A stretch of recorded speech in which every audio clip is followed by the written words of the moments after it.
Hey everyone, it's your buddy back again with another exciting fanfic, which is what if Naruto was attacked and is offered power by Kyuubi Part 1. If you enjoy this story, make sure to hit that like button and subscribe to the channel for more fanfics like this. Now, let's dive right into the fanfic. It was a quiet night in the village hidden in the leaves. The citizens were going to their homes and closing up their shops. Everyone stopped when off in the distance they saw death. The Kyuubi no Kitsune, nine-tailed fox, was rampaging off in the distance and headed straight for the village. Villagers started running the opposite direction in a panic as fast as they could to get away from the fox's rampage. At the same time the Chunin, Jonin, and Anbu were rushing to the front lines to try and stop the fox's advance on their village while the Genin were evacuating the civilians. And Anbu knelt before the former Kage and current frontline commander. Sandame Sama, the Kyuubi has reached the walls of the village, what are your orders? The Sandame was currently wondering where his successor was in a crisis like this. We will hold the line and buy time for the Yondaime. The Anbu left with a hi to inform the other shinobi. Frontlines. Kyuubi was angry. No, he was beyond angry, he was livid. First he was being controlled by Uchiha Madara, then he is captured by the Shadaime and sealed, then when he is finally free he is once again being controlled by an Uchiha and their cursed eyes. He didn't want to attack Konoha. Hell, he wanted to get the hell away from Konoha and find somewhere to never be disturbed again, but it seemed Kami had other plans for him, which explains his current situation. He swore if he ever got out of the Uchiha's control he would destroy him the most painful way possible. Namikaze clan estate. Minato Namikaze, Yondaime Hokage of Konoha, Konoha no Kiroi Senko, Konoha's Yellow Flash, and the only shinobi to receive an SS rank bingo book entry, was currently conflicted with the situation at hand and wondered what he could do to stop the Kyuubi. Unfortunately he would always reach the same conclusion, sealing it. The question was who could he seal it into? He knew he could never ask one of his subordinates to sacrifice one of their children to become the Jinchuriki of the Kyuubi, and to make things worse his son Naruto had just been born and lost his wife after the Kyuubi had been released from her, but could he really sacrifice his son to the life of a Jinchuriki with no one to take care of him or look out for him? Yes, he would have to. He was the Hokage and the village came first. Hopefully Sarutobi-sama could protect Naruto and raise him right. He grabbed Naruto from his crib and disappeared in a yellow flash to the frontlines. Frontlines. Sarutobi didn't know what to do. Everything they threw at the Kyuubi would do nothing but anger it more. He knew that once the Kyuubi breached the walls there would be a lot more casualties. All of a sudden a large object fell from the sky and pinned the Kyuubi to the ground. When the surrounding shinobi looked closer they saw a giant dull red toad comparable in size to the Kyuubi, wearing a navy blue vest and carrying a dosu blade at his back with the Yondaime Hokage on the toad's head. We're saved, yelled a random shinobi. It's Yondaime-sama, yelled another random shinobi. Sarutobi sighed. He knew with Minato here they would have a chance at defeating the Kyuubi. Then just as soon as they arrived the Yondaime, Toad, and Kyuubi disappeared in a yellow flash. Outskirts of Konoha. Far away from the battlefield on the outskirts of Konoha stood the Kyuubi, Gamabunta, and his summoner the Yondaime Hokage. Minato turned to address Gamabunta. Bunta, I need you to hold down the Kyuubi while I seal it. Gamabunta responded, I'll try and hold him down as much as possible, but he is still the Kyuubi. I won't be able to hold him down for too long. Minato nodded and started to a long sequence of hand seals and yelled out, Shiki Fujin. When he did, the Shinigami appeared above him and reached for the Kyuubi, who was struggling frantically to get away from the Shinigami, but was too late as the Shinigami reached inside Kyuubi and ripped out its yin chakra.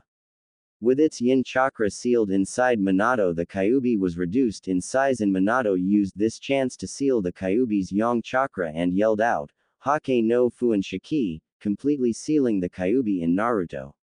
Minato looked at his son with tears in his eyes. I'm sorry it had to be this way, Naruto. I wish I could be here to protect you, but I hope the villagers treat you like the hero you are. Know that I will always be proud of you.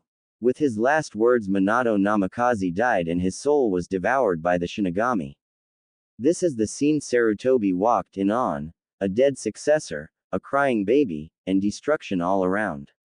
He automatically knew what had happened, as it was obvious considering that the child still had the seal pulsing on its stomach.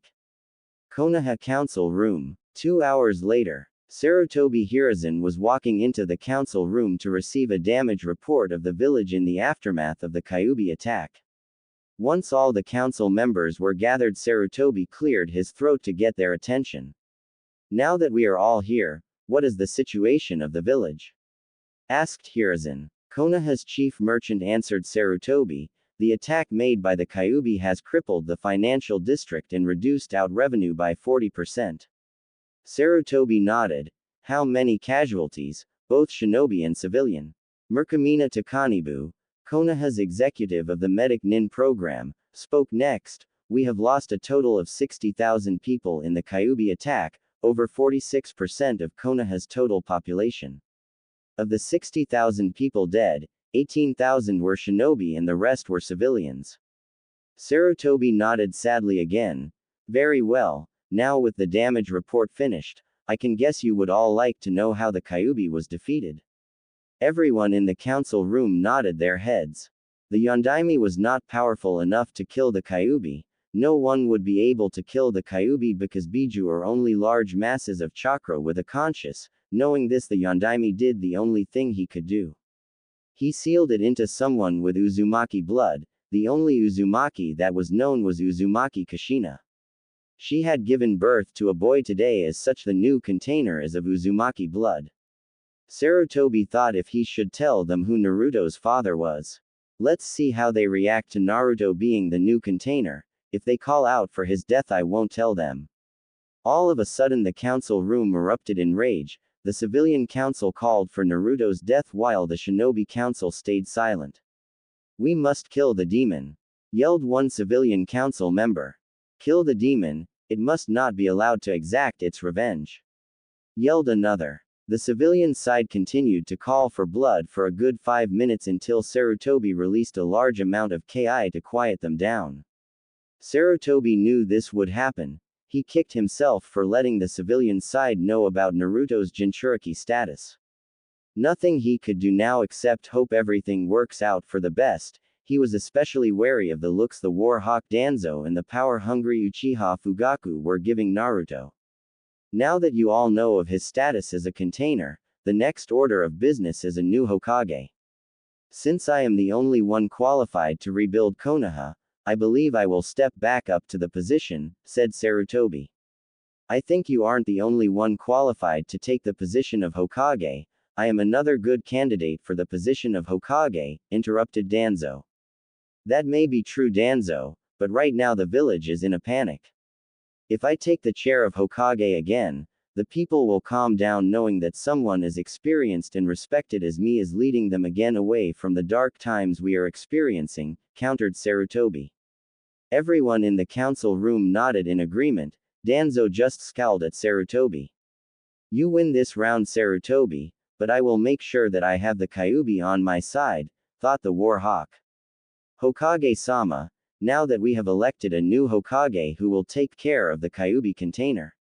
Asked Uchiha Fugaku. As of now, young Naruto-kun is an orphan like so many others in the aftermath of the Kyuubi attack, answered Sarutobi.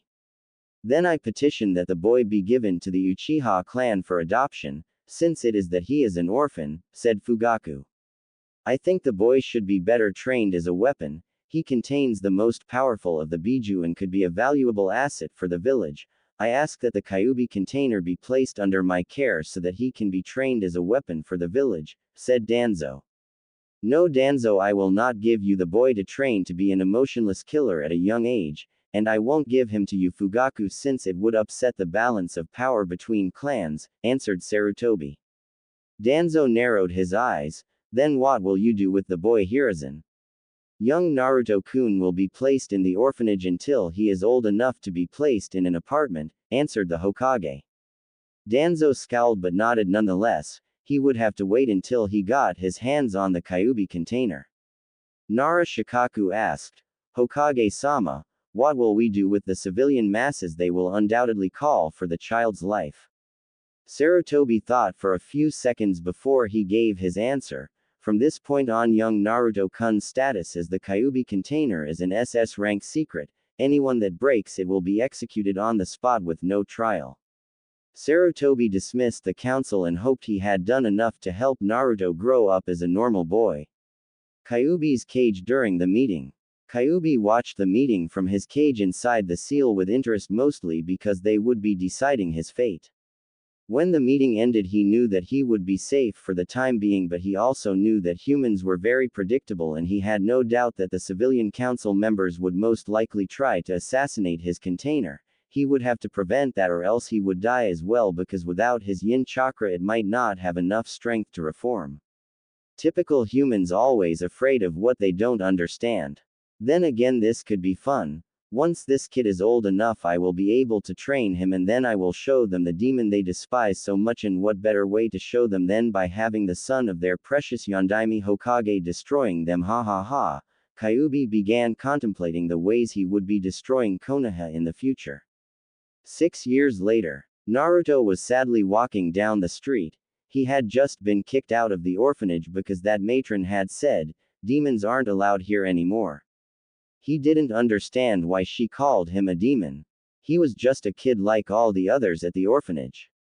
The matron never let him learn how to read or write because she would always say, demons don't deserve to learn how to read or write. She didn't even give him enough to eat, and he would sometimes go to bed hungry. He didn't want to remember the times when he would wander the village and have a mob go after him almost every time and leave him beaten and injured. He tried to forget all the bad times he had there. He then started remembering all the good times he had. He remembered the kind old man that would visit on his birthday and take him out for ramen, and the kind ramen cooks that would always serve him with a smile. He would always leave the ramen stand with a smile. While he was reminiscing, he hadn't noticed that he stepped into the slums of the village and had a couple drunks following him. He snapped out of his daydream when he felt a bottle shatter next to him. He turned to see a group of 6 drunks running and yelling at him. "It's the demon, get him!" One drunk slurred. "Don't let him get away!" yelled another. Needless to say, Naruto started running as fast as he could to get away from the drunks until he turned a corner and found himself in an alley trapped with no escape route. He was first hit by a bottle in the side of the head. He felt he was bleeding a lot and yelled in pain. Another got closer with a bat and hit him in the gut. Naruto hunched over and fell on his stomach in pain. Then everything went black. Naruto's mindscape. Naruto was currently walking through a sewer where the water reached his knees. He had no idea where the hell he was and started exploring, hoping to find out. He suddenly heard a deep voice calling out to him. He followed the voice and reached a room with a large cage in front of him with the kanji for seal on the door. "Come closer." Naruto obeyed the voice and soon saw 2 red SLT eyes looking at him. Kyuubi then asked him, "Do you know who I am?" Naruto looked at the creature more closely and saw aside from his eyes he also had the body of a fox and 9 swishing tails behind him. He started thinking and remembered a creature matching this description in a book he has read before the matron had taken it away. Naruto knew what this creature was and what it did, so he answered with as much courage as he could muster, "You're the Kyuubi no Kitsune." Kyuubi just looked at him and grinned before talking. "I'm glad you know who I am. It will make what I am about to tell you easier. You are going to die." Naruto just looked at him in shock. "What do you mean I'm going to die, and where am I?" Kyuubi started explaining. "We are in your mindscape. You came here after you blacked when those humans attacked you." Naruto started remembering what had happened and realized something. "Wait, so you mean I'm still alive?" "Very good, Kit. Yes, you are still alive, and I called you here because I want to help you survive and protect yourself." "Help me? How are you going to help me? You're stuck in a cage," asked Naruto. "That may be true, but I can still give you my chakra to help you fight. All you need to do is rip off a little part of the seal. Aside from being able to use my chakra, you will also gain my heightened sense of smell and hearing, and we will also be able to communicate through the seal." So hurry up and rip off part of the seal and kill these worthless humans, said Kyuubi, losing his patience. Naruto suddenly remembered his proclamation to the old man. Flashback. Naruto was currently inhaling his ramen with the Hokage sitting next to him. Gigi, what's that funny hat on your head? You're always wearing it, asked Naruto curiously. Sarutobi turned to face Naruto and said, "This hat, Naruto-kun, is the hat of the Hokage." Naruto looked at the Sandaime confused. What's a Hokage? The Hokage is the strongest shinobi in the village, Naruto-kun, proclaimed Sarutobi with his chest puffed out. It deflated when Naruto responded, "But you're really old, how are you the strongest shinobi in the village?" Sarutobi just chuckled at his response. Well, Naruto-kun, the Hokage is also the person who everyone acknowledges and protects the entire village and villagers from danger. Naruto just beamed at what Sarutobi had said. He had always wanted to be acknowledged by the villagers instead of being glared at by looks of hate. That's when Naruto made his proclamation. Awesome, you better watch out, Gigi, because I'm the one who's going to take that hat from you and become the next Hokage, that's a promise. Sarutobi chuckled before responding, I hope, Naruto-kun, I can see that you have the will of fire burning brightly in you. End flashback. I don't want to kill them, I promised I would protect them and become Hokage, yelled Naruto. Kyuubi then lost his patience. Why would you protect them? They are trying to kill you. You should be returning the favor. When are you going to realize that they will always hate you as long as I am with you? You will never be Hokage because they will always hate you. You should make them fear you, make them pay. That fool Sarutobi doesn't care about you, otherwise he would never had let these fools hurt you and despise you. Naruto just started digesting everything Kyuubi had told him and realized he was right. The villagers would always hate him and never acknowledge him because he would always be seen as the demon he imprisoned. That was when Naruto finally lost a hope and realized that only Kyuubi would be looking out for him and no one else. It was him and Kyuubi against the world. He then approached the cage and reached for the seal and ripped off a small piece. He was suddenly overcome with a feeling of immense power and bloodlust. He then noticed he was waking up. Alley. Inside the alley, the six drunks were currently kicking Naruto while he was unconscious. All of a sudden there was a bright red light accompanied by an immensely evil power that threw the drunks away. In the alley stood Naruto, but there were changes to his appearance, like his longer fangs, his whisker marks darkened, his hands turned into claws, and he was surrounded by a cloak of red chakra that took the form of a fox with a single tail swishing behind him. He wasted no time feeding his bloodlust and extending his hand and sending a chakra claw to grab the closest villager. The villager screamed in pain as the chakra claw burned his body before he was crushed and thrown away like trash. Naruto moved on to the next two drunks. He slammed his hands in the ground and two massive chakra claws erupted from the ground and grabbed their head before squishing them like grapes. There was blood all over the street and on Naruto's clothes. He was going to kill the remaining three when a voice spoke to him. Kid, you need to finish off these three quickly. I can sense the Hokage and a couple more coming this way.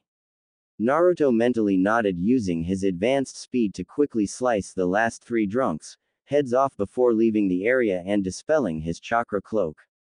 Outskirts of Konoha. What now, Kyuubi? Asked Naruto. We should leave the village for a while until the village calms down. While we're out, we can start your training and call me Kurama. That's my name, explained Kurama.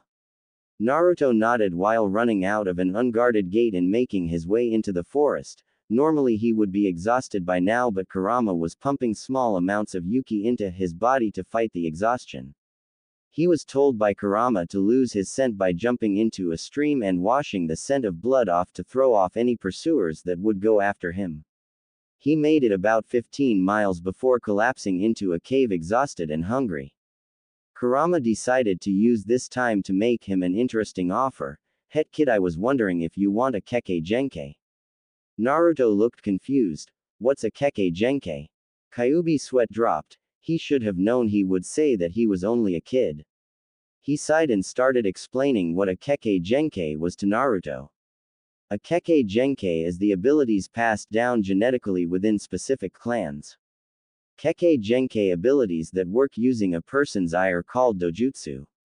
Other Kekkei Genkai include mixing one type of elemental chakra with another, creating a new one unique to the users, which is usually impossible for normal ninja, or other bodily manipulations that are usually unachievable by normal standards. Some dojutsu are the Byakugan, Rinnegan, and the Sharingan. Some elemental Kekkei Genkai are ice release, wood release, magnetic release, storm release, lava release, dust release, and boil release. When he was finished, he could tell Naruto was amazed. How is that possible? You said that they are genetically made for specific clans, asked Naruto. Kurama just gave him a grin before responding. Well, part of me being the Kyuubi is that I am able to use my chakra and rearrange and add new genes to your DNA so I could give a new Kekkei Genkai, but I can only give you one because changing DNA is very dangerous, painful, and require a lot of chakra. When you are older I might be able to give you another one. So what do you say? Naruto thought a lot about what Kyuubi was saying and decided that it would be cool to have a new power, so he agreed to it. But he told Kurama to surprise him on what Kekkei Genkai he would get. Alright, get ready, this is going to be painful. Oh, and you will probably be unconscious for a couple days, Kurama warned. Naruto mentally nodded before leaning down against the wall and feeling extreme pain before passing out. Sarutobi Hiruzen was having a bad day. First he started the day with a mountain of paperwork, then when he was leaving the office he felt the same power that he felt on one sad day 6 years ago. When he arrived at the scene accompanied by a squad of Anbu, he couldn't believe what he saw. There in the middle of the street there were the bodies of 6 people. 3 of them had their heads sliced off, 2 had their heads crushed, and the final one had his body crushed. It looked like a bloodbath, but whoever did it was nowhere to be seen. Sarutobi turned to one of the Anbu to give him orders. Inu, dog, I need you to find and bring Naruto Uzumaki to me, commanded Sarutobi. The silver-haired Anbu left with a hi and went to track down Naruto. Sarutobi knew what this meant. He would have to call a council meeting and inform them of this, and they would demand his head, which he wasn't sure if he could stop them this time. This was a tight predicament he was in, and he hoped he could get Naruto out of it because he was like a grandson to him. He left to call a council meeting so he would have the excuse that he already told them of the situation, instead of them using this to further undermine his authority. With Inu, dog, in Konoha there were only a handful of people that knew Naruto's true heritage as the son of Minato Namikaze and Uzumaki Kushina, Jiraiya of the Sannin, the Sandaime Hokage, and Hatake Kakashi. Kakashi always saw Naruto as the son of his late sensei and not a demon like the majority of Konoha. Kakashi always wanted to repay his sensei by taking care of his son, but the Sandaime stopped him from adopting Naruto because he thought Naruto being an orphan would be better for everyone. Look at the situation that brought. Naruto was isolated and abused for the first 6 years of his life, and it seems that today he finally snapped and killed his attackers, thought Kakashi. I hope I can find him soon, thought Kakashi as he continued deeper into the forest following the scent of blood. Konoha Council Room. The civilians were in an uproar. After Sarutobi had told them what happened with Naruto, they acted as expected with demands of his head and his imprisonment. The shinobi side was quiet. Danzo and Fugaku were thinking of ways to turn this in their favor, while the other clan heads were silently hoping Naruto isn't losing control. Finally the civilians were silenced with a blast of ki from the Sandaime. We cannot jump to conclusions as an investigation is underway, and we will find out if it was murder or self-defense on young Naruto-kun's part. The civilians didn't like his response and went into an uproar again, only to be silenced once again by the Sandaime's killing intent. The room was silent for a few moments until Danzo broke it. Hiruzen, what will you do the child should he be found guilty of murder? I request that if he is guilty, he be turned over to me to be give emotional training. Sarutobi responded with a frown. No, Danzo, if he is found guilty, which I find highly unlikely, he will be given the same punishment all civilians are given. With that said, Sarutobi dismissed the council and headed to his office. Naruto's Mindscape. Naruto woke up back in front of the cage that jailed Kurama. He didn't know what happened until Kurama started explaining. Don't worry, kid. You're alright, you just fell unconscious after I started rewriting your DNA. While you're here, I want you to sign this. Kurama placed a scroll with the kanji for fox on it in front of Naruto. It's the fox summoning contract so that you can call my kin to help you in battle, explained Kurama as Naruto signed the contract. Awesome, this is going to be awesome. By the way, did you decide what bloodline you are going to give me? Asked Naruto curiously. Kurama just gave him a foxy grin before answering. You know, the body of an Uzumaki is truly amazing. Any normal human would most likely be killed if I try to change their DNA. But I was able to give you 2 bloodlines before your body would start to shut down. Naruto just looked at him in disbelief. 1 bloodline would have been awesome, but 2 would just make him crazy with excitement. Stop stalling, which did you give me? Asked Naruto, barely able to keep his excitement contained. You should consider yourself lucky. Normally I would hate these 2 bloodlines I'm giving you. But I want to see the looks on the faces of those damn villagers when you reveal the 2 bloodlines of their most prestigious clans, grinned Kurama. You mean? Naruto was interrupted by Kurama, who finally told him. That's right, I gave you the Mokuden bloodline of the Shadaime Hokage and a fully matured Sharingan, answered Kurama with a little venom in his voice when he mentioned the Uchiha clan's bloodline. Naruto was just speechless. The 2 strongest bloodlines in the world, Mokuden and the Sharingan, and he was able to use them both at the same time. He couldn't wait to wake up and start training. So how long have I been unconscious? Asked Naruto. Around 2 days. Don't worry, you should be waking up any second now, said Kurama. With that, Kurama went back to sleep and Naruto waited to wake up and train with his new powers. With Inu, dog, Kakashi had been tailing Naruto and the scent ended when they reached a river. He continued searching for 2 days only to find nothing and start heading back to Konoha to report to the Hokage. He couldn't believe how he felt he failed his sensei by not protecting his legacy. As he made his ways back to Konoha, he could only hope that Naruto would return to the village. With Naruto had just woken up and he was feeling amazing. Not only did he have 2 new bloodlines, he was going to start training today. Kurama told him how he had a large amount of chakra and already had low Jonin reserves at the age of 6 due to him being sealed inside him. Currently Naruto was practicing the Kage Bunshin no Jutsu, shadow clone technique.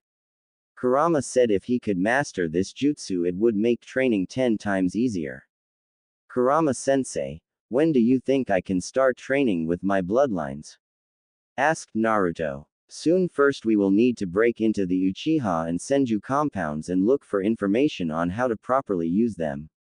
After a few hours of training, Naruto finally mastered the Kage Bunshin no Jutsu and collapsed in exhaustion. Kit, tomorrow we should go back to the village, so we can continue our training. Alright, we'll leave tomorrow morning, responded Naruto before falling onto the sweet bliss of sleep. Next day, Hokage Tower. The next afternoon, the Sandaime Hokage was sitting at his desk reading a small orange book with a perverted smile and a small nosebleed. He was so into the book, he never noticed the figure in front of his desk. I never knew you were a pervert, Gigi, smirked Naruto. Sarutobi paled when he looked over his book and saw a smirking Naruto with his hand crossed over his chest. The Sandaime quickly composed himself and tried to save what little dignity he had by hiding the book and looking as if nothing happened. Naruto's sweat dropped when Sarutobi put the book away and whistled as if nothing happened. Naruto decided to move on and began talking. I guess you want to know what happened, right? The old Hokage looked at him and nodded his head. Well, let's start at the beginning. When I was kicked out of the orphanage, I was wandering the streets and 6 drunks came out of nowhere and started chasing me. I tried to get away, but I was forced into an alley and got knocked out. Then I woke up somewhere far away in the forest. Naruto hoped the old Hokage would buy his story. This morning he had been told by Kurama to no mention his involvement or their conversation. The old Hokage was listening intently to every word Naruto said, and when Naruto finished he took a large drag from his pipe. The Sandaime decided to believe Naruto and put his faith in him. Very well, Naruto-kun. I'm sorry that you got kicked out. I have already made arrangements for you in a new apartment, said the Sandaime, relieved that Naruto hadn't killed those men on purpose, and handing him the keys and address to the apartment. Gigi, I have a request, asked Naruto. The Sandaime's ears perked up. What kind of request, Naruto-kun? I want to enroll in the academy and learn how to be a ninja, lied Naruto. He didn't need the academy to learn how to be a ninja, but he did need an excuse of how he was becoming more powerful. Very well, Naruto-kun. I will enroll you next semester in 4 months. Until then you will have some free time. Thank you, Gigi. Naruto bowed before he left with a smirk on his face. After Naruto left, Sarutobi had taken out his book once again and started giggling perversely with a small trickle of blood going down his nose. 4 months later. Over the past 4 months, Naruto had used the time to train with the help Kurama and Shadow clones. He had started by improving his chakra control by making dozens of clones perform the tree and water walking exercises. He would then do physical exercises himself because clones couldn't transfer physical activity back to the original. While the clones did the exercises, he would have Kurama take the consciousness of a clone and have it teach him the basic of Kitsune-style taijutsu, which would depend on quick devastating attacks before withdrawing.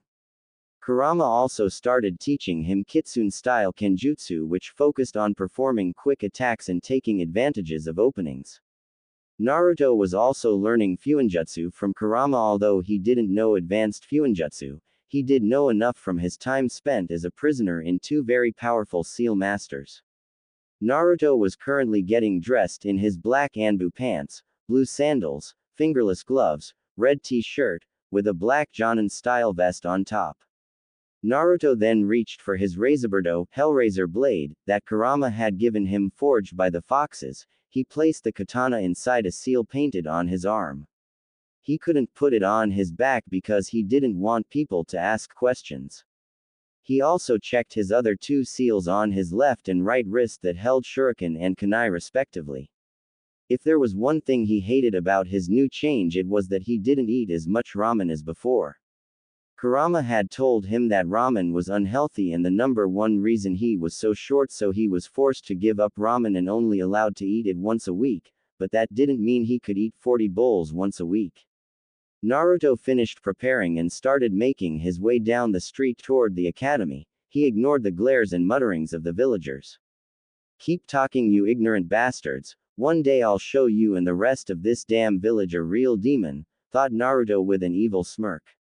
Don't worry, kid, they won't know what hit them when you're done with them, said Kurama.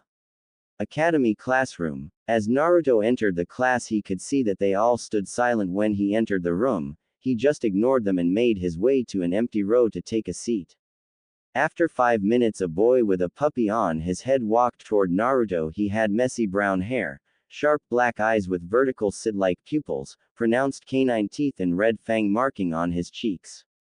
Everyone stopped to look at the 2. Kiba had thought that if he picked on Naruto he would instantly be popular and make more friends. How wrong he was. Hey, what do you think you're doing here? That's my chair, said Kiba. Naruto responded emotionlessly. Get lost, mud, I don't want to have to deal with you. Kiba was pissed at how the class loser dismissed him. Who do you think you are? You're just some no-name loser with no parents, so why don't you go back to the orphanage? Naruto was usually very calm and insults wouldn't faze him, but he knew if he didn't take care of this idiot now, he would probably get picked on for the next 6 years. As Kiba continued taunting and insulting him, Naruto slowly got up from his chair. What's wrong, you gonna crossing? Kiba never finished his sentence as Naruto grabbed him by the throat and lifted him into the air. Kiba started struggling to breath and clawed at Naruto's hand. Listen to me, mutt. I'm not going to take your or anyone else's shit, so I got one thing to tell you and everyone else who thinks it's smart to mess with me.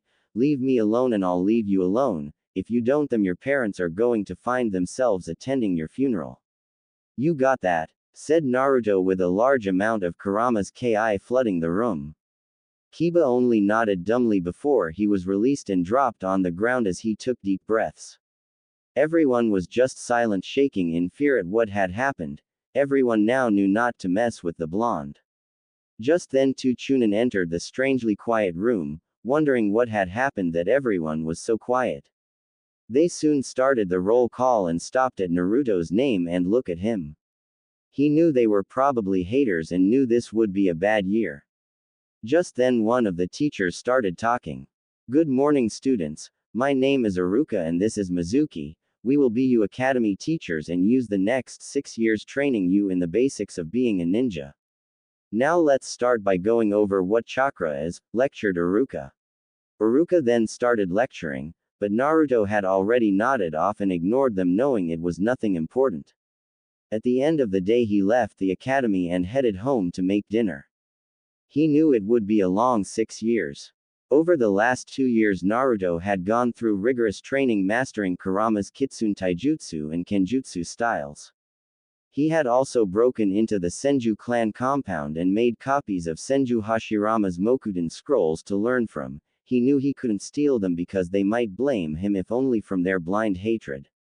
He was able to infiltrate the compound only because the clan was all but extinct and had a few patrols. The Uchiha clan was another story. Naruto hadn't been able to infiltrate their compound because they had a lot of alert members patrolling from the inside. He decided he would have to wait for a while before he could infiltrate and learn more about his Sharingan.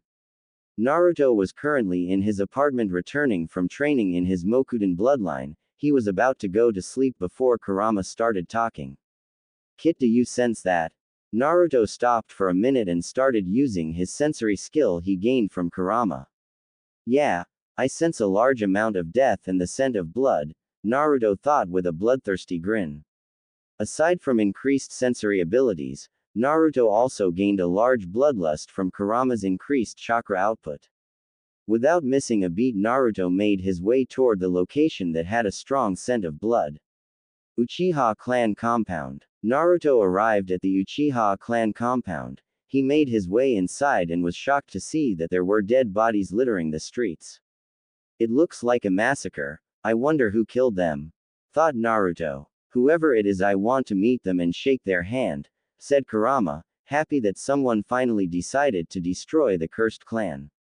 Just then Naruto sensed that someone was nearing him and he quickly hid behind some nearby trash cans. He then saw the person was no other than Sasuke, who was looking at the dead bodies that filled the streets. Sasuke started running down the street to what looked like the clan head estate. Naruto decided to follow him. When Sasuke went inside he could hear some voices, then a scream of pain. After 5 minutes he saw a tall figure wearing an Anbu outfit leaving the house and Sasuke following after him. They started talking but Naruto could care less as he made his way toward the Uchiha clan archives and went inside. There he saw shelves of scrolls. He knew this archive held every jutsu ever copied by an Uchiha and a lot more. He made 20 clones and they started making copies of the scrolls. After he was done he could sense that large groups of Anbu were approaching and he wanted to be as far away from here as possible. He dispelled the clones, taking a minute to adjust to the memory headache, and made his way out of the clan undetected. He left the compound with a huge smile and a large amount of memorized jutsu to master. Next day, when Naruto woke up the following morning, he did his normal routine of getting dressed and eating a healthy breakfast. When he reached the academy he hid inside an alley and made a shadow clone and it left to attend the academy. Naruto hated going to the academy because the academy instructors hated him. He was actually a brilliant student but he suspected they sabotaged his grades and it caused him to hold the dead last position for the last 2 years. Since they decided to do that he decided to train instead, go to the academy. He started to make his way toward training ground 44 or the Forest of Death, where he usually trained. Once there he opened the scrolls that contained the jutsus that he stole from the Uchiha clan the previous day. The first scroll had the kanji for earth, the second had the kanji for water, and the third had the kanji for wind, and the last had the kanji for fire. The reason he had 4 affinities is because of the genetic modification Kurama had given him. He had an affinity to water and earth because of his Mokudan bloodline, he also had a fire affinity because of his Sharingan bloodline, and his wind affinity came from his original affinity had Kurama not changed his DNA. He created 300 clones and had them split into groups of 50.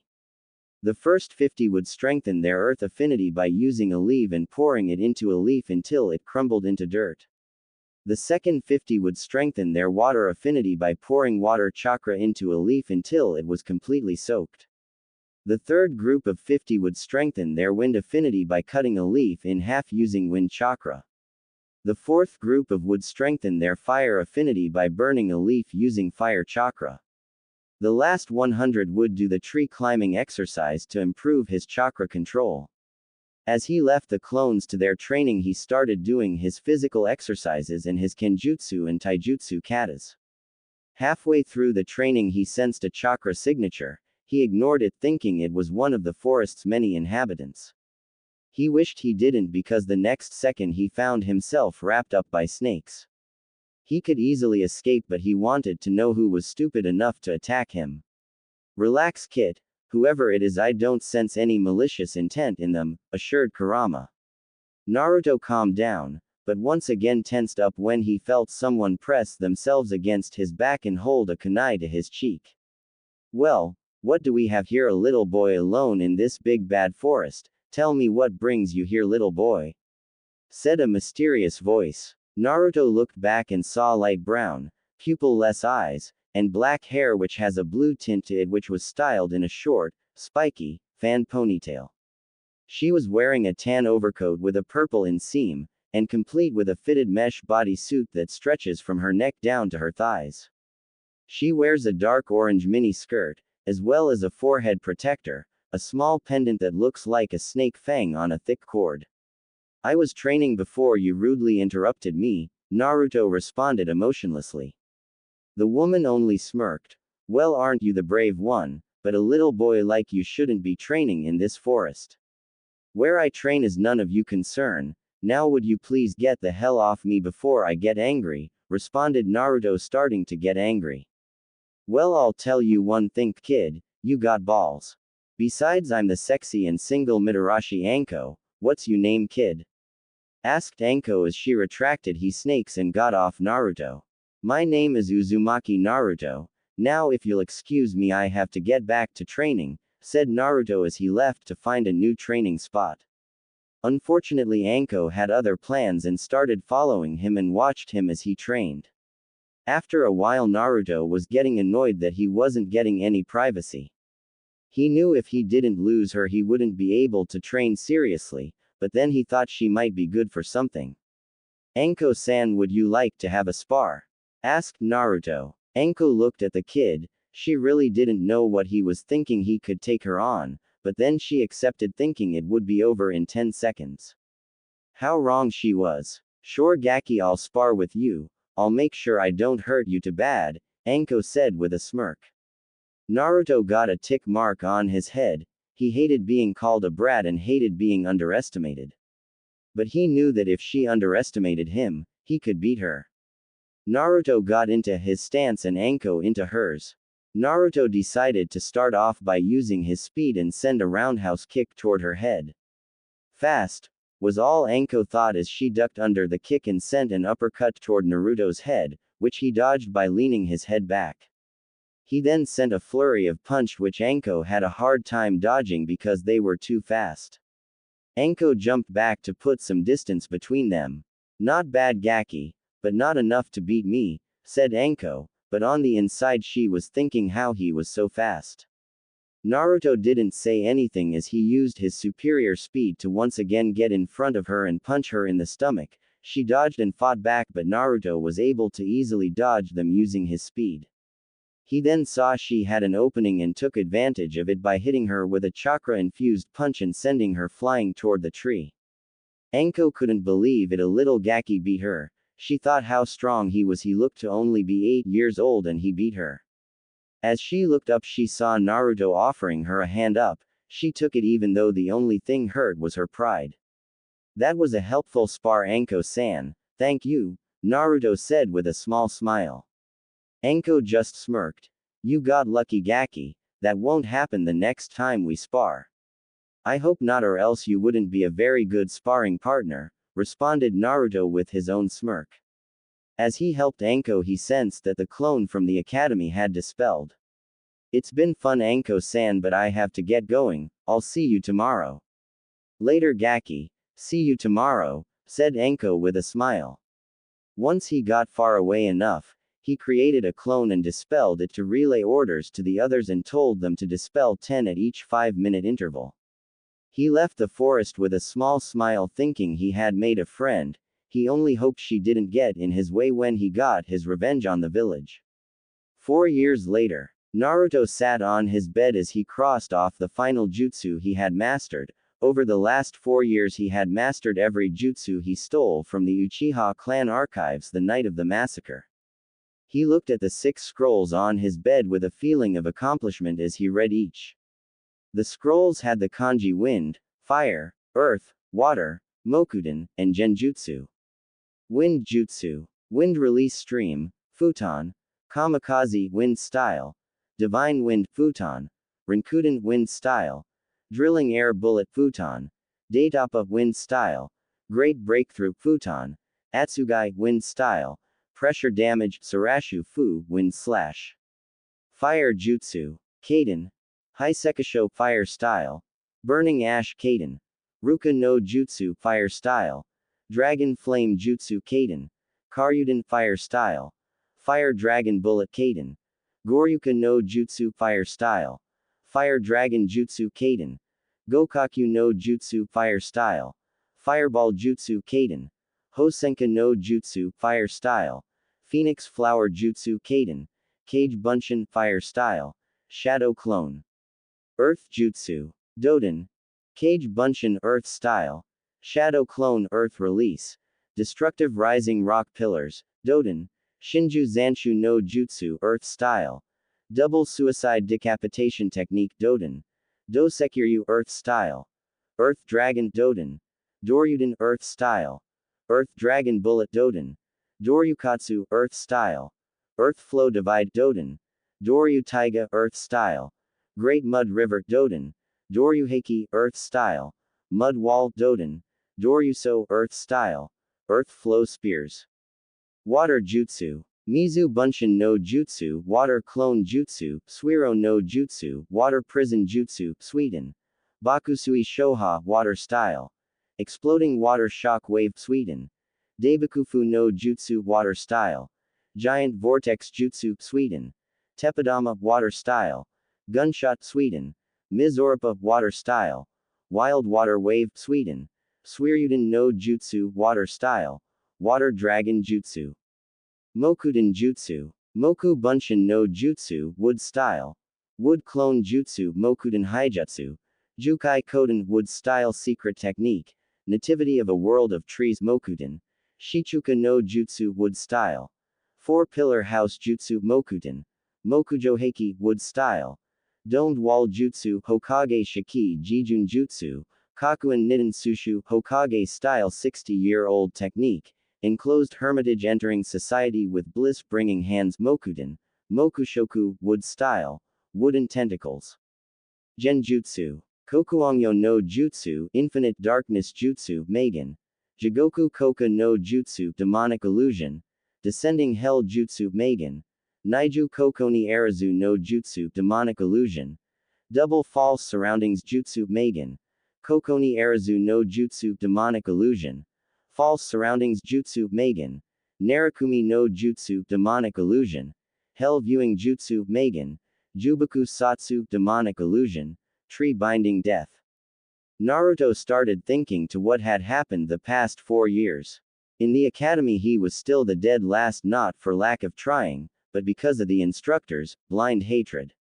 Tomorrow was the final exam, all he had to do was pass and he would be a genin and not have to deal with them anymore. His thoughts then shifted to Anko. Over the last 4 years they had been using the Forest of Death as their training ground and sparring, they had both helped each other become stronger, he really thought of Anko as his best friend. Then there was the council. Over the past 4 years, the council had begun to become suspicious of him because he stayed under the radar. Recently, he had noticed it was more difficult to lose his Anbu overseers and he had to be more careful where he picked for training. He was happy to say that he was at least low Jonin level currently, and high Jonin level when using Kurama's chakra. He was knocked out of his thoughts by Kurama.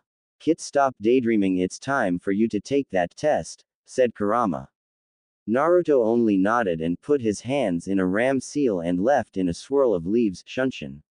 He arrived in an alley near the academy and made his way inside. He entered the room and saw everyone was silent at his arrival. He had used the past 4 years to instill fear in all of them, and he was successful as no one messed with him. He looked down the row and saw Sasuke brooding and looking out the window. Ever since his clan was killed by who he later found out was Sasuke's older brother, Itachi, he has been silent and dark, which in turn made him gain more fangirls. Naruto shivered at the word fangirls. He absolutely hated them, they were a disgrace in the ninja world. He had to guess that Konoha had the biggest fangirl population. Speaking of fangirls, Naruto watched as Sasuke's two biggest entered the class, seemingly racing through the door. "Ha, take that, Ino pig, I win again," screeched the pink-haired fangirl named Sakura. "In your dream's forehead, I had my foot in the door," a girl named Ino said back.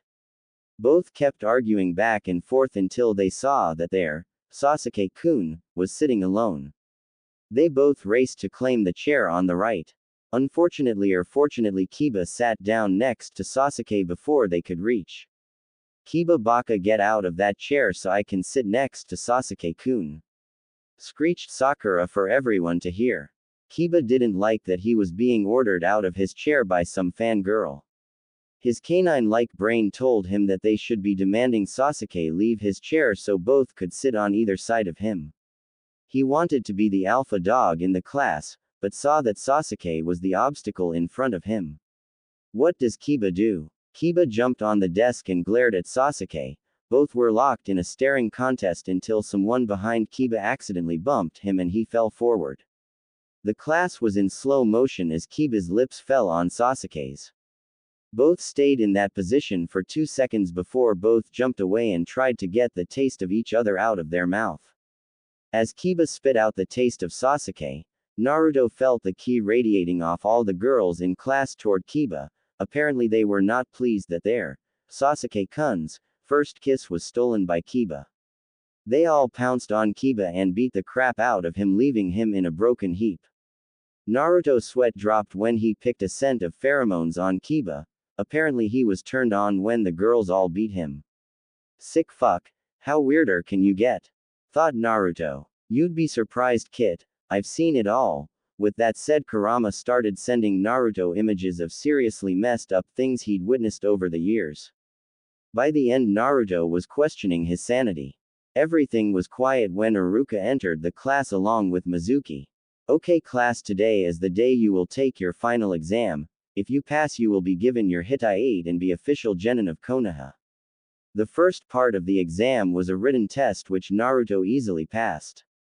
The second part was a throwing weapons test. Naruto made sure to not score too high and avoid suspicion.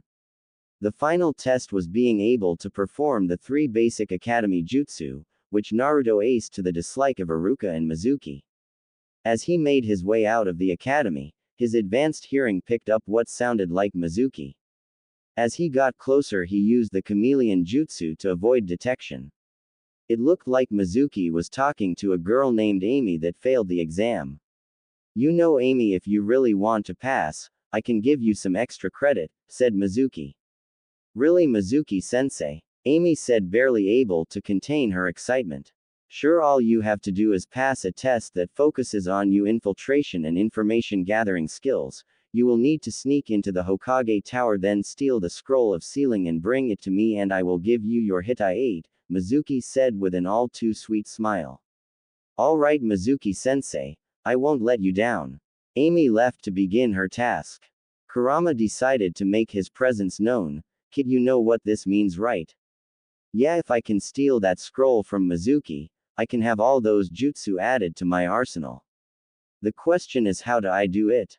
Asked Naruto to himself. You should tail Mizuki after he leaves with the scroll. Once he is far away enough from the village you can kill him, memorize the scroll and destroy the evidence, suggested Kurama.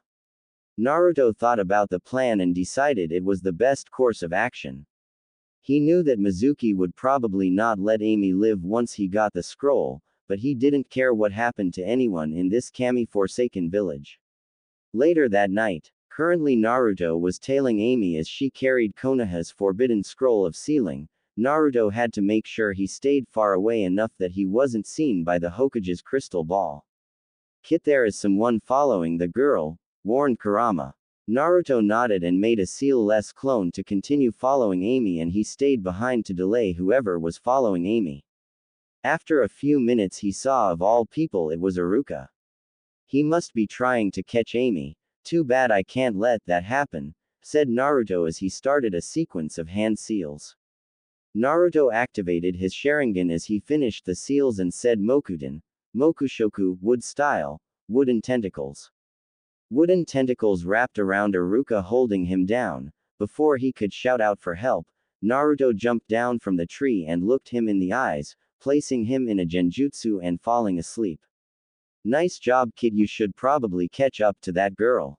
Naruto made his way toward where the clone was. He arrived just in time to see Mizuki throw a giant shuriken and kill Amy. Naruto didn't really care that she was dead, all he cared about was getting that scroll. Mizuki jumped down from the tree and took the scroll, making his way north of Konoha with Naruto silently following.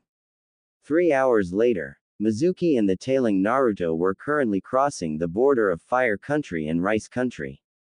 As soon as Mizuki crossed the border, Naruto jumped in front of him. Well, what do we have here? A traitor Chunin, and you have Konoha's forbidden scroll of sealing. What joy, said Naruto with a bloodthirsty smile. Mizuki was shocked that Naruto was here. He had expected Anbu, but not Naruto. After his shock, he addressed Naruto. What are you doing here, demon? Yelled Mizuki angrily. What am I doing here? Why, I'm here to take that scroll from you, of course, answered Naruto. Mizuki laughed. You think you can defeat me, you just a little genin. Naruto gave him another bloodthirsty smile. Oh really? I think you're wrong. Now hand over the scroll and I might give you a painless death. Don't think you're better than me, demon. When I give this scroll to Orochimaru-sama, he will reward me with power and money. Do you want to know why the village hates you? Mizuki said with an evil grin. Naruto looked uninterested. No, but I'm sure you're going to tell me. Not put off by his non-interest. It's because 12 years ago, when the nine-tailed fox was defeated, the Yondaime didn't kill it, he sealed it inside you. You're the nine-tailed fox. Naruto just grinned. I know, and it's only fitting you die while I use his power. Mizuki was shocked by Naruto's response. What shocked him more was the intense evil he felt as Naruto drew on Kurama's chakra and saw how his whisker marks darkened, his hands turned into claws, his eyes became slis, his fangs lengthened, and a red chakra cloak in the shape of a fox with one tail swishing behind it developed. Mizuki was beyond scared. He was cowering in fear as he witnessed Naruto's transformation. Are you scared, Mizuki-tem? I want this to be the last thing you see before I send you to hell. Now die, screamed demonic Naruto. Naruto lunged at Mizuki, who was knocked out of his fear paralysis, and managed to dodge. Mizuki started running deeper into Rice Country, but didn't get far as he was grabbed by a red chakra hand that burst from the ground. He felt unimaginable pain as the chakra burned off his skin and threw him into a tree. He looked up from the tree and saw Naruto still in his demon cloak with a bloodthirsty smile on his face. Get away from me, demon! Yelled Mizuki in fear. Do you really think I'm going to do that, Mizuki-tem? Chuckled Naruto darkly. Before Mizuki could respond, Naruto once again sent a chakra hand to grab him and rip the scroll from his back. Once he had the scroll, he threw Mizuki into the sky and did a couple of quick hand signs. Kaden. Gokaku no Jutsu, fire style. fireball jutsu, thought Naruto as he sent a large fireball at Mizuki that burned him to a crisp because he couldn't dodge. He opened the scroll and activated his Sharingan to memorize all the information. He was disappointed to see that most of the jutsu in the scroll, he already knew from the Uchiha clan archives. Then 4 particular jutsus caught his attention. Rasengan, A-rank jutsu, personally created by the Yondaime Hokage. Hiraishin no Jutsu, S-rank, created by Yondaime. Clone Great Explosion, A-rank, created by Uchiha Itachi. Kuchiyos, Edo Tensai, S-rank Kinjutsu, and created by the Nadaime Hokage. These jutsu are all A and S rank. Although the Edo Tensai and the Hiraishin will be difficult to master without extensive Fuinjutsu knowledge, I can start learning the other when I get back to Konoha. After using a quick fire jutsu to destroy the scroll, he made his way back to Konoha to receive his team assignment. As he made his way back to Konoha, he couldn't help but think how he would one day get his revenge and destroy Konoha. Sarutobi Hiruzen was having a bad day, having to deal with paperwork and a paranoid council who were suspicious of Naruto because he hadn't been causing problems. Naruto was something else that Sarutobi was worried about. Ever since Naruto was attacked and went missing for 3 days, he had turned quiet and uncaring. Sarutobi also noticed that he no longer visited him or talked about being Hokage. The Sandaime wondered if Naruto hated the village. He crushed that thought. Naruto would always love the village. That's what he kept telling himself despite the truth being far from his hope. Another thing that bothered him was that Mizuki had stolen the forbidden scroll of sealing and had escaped the land of fire. He only hoped that the scroll didn't fall into the wrong hands. How wrong he was. Academy. Naruto reached the academy just in time. He was beyond tired. He had spent the entire night traveling back to the village in order to be here for team assignments. As Iruka entered the class, he could see that he was none the wiser. He made sure that when he placed Iruka under the genjutsu that he forgot everything that had happened. The only way he would be able to remember would be to have a Yamanaka unlock the memory, but he doubted Iruka would let that happen. Alright class 1, I'm happy to say that everyone here passed and I'm proud to say that we are no longer teacher and student but comrades in arms. Iruka smiled but frowned when he saw Naruto.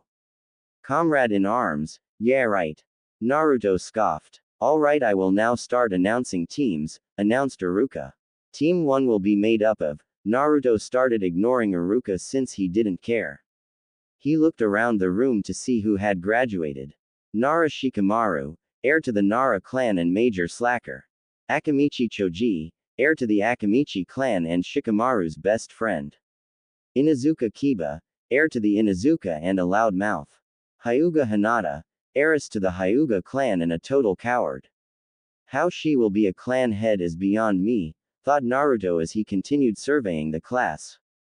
Yamanaka Ino, heiress to the Yamanaka clan, Sasuke self-proclaimed, love, and second in command of the Sasuke fan club. Aburame Shino, heir to the Aburame clan and a very isolated person much like himself.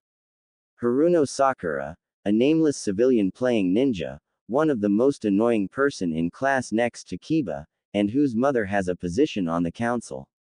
Speaking of Sakura's mother, I have to make sure I have my revenge on her before I leave this Kami-forsaken village once and for all. Last but no least, the class emo and possible homosexual, Uchiha Sasuke.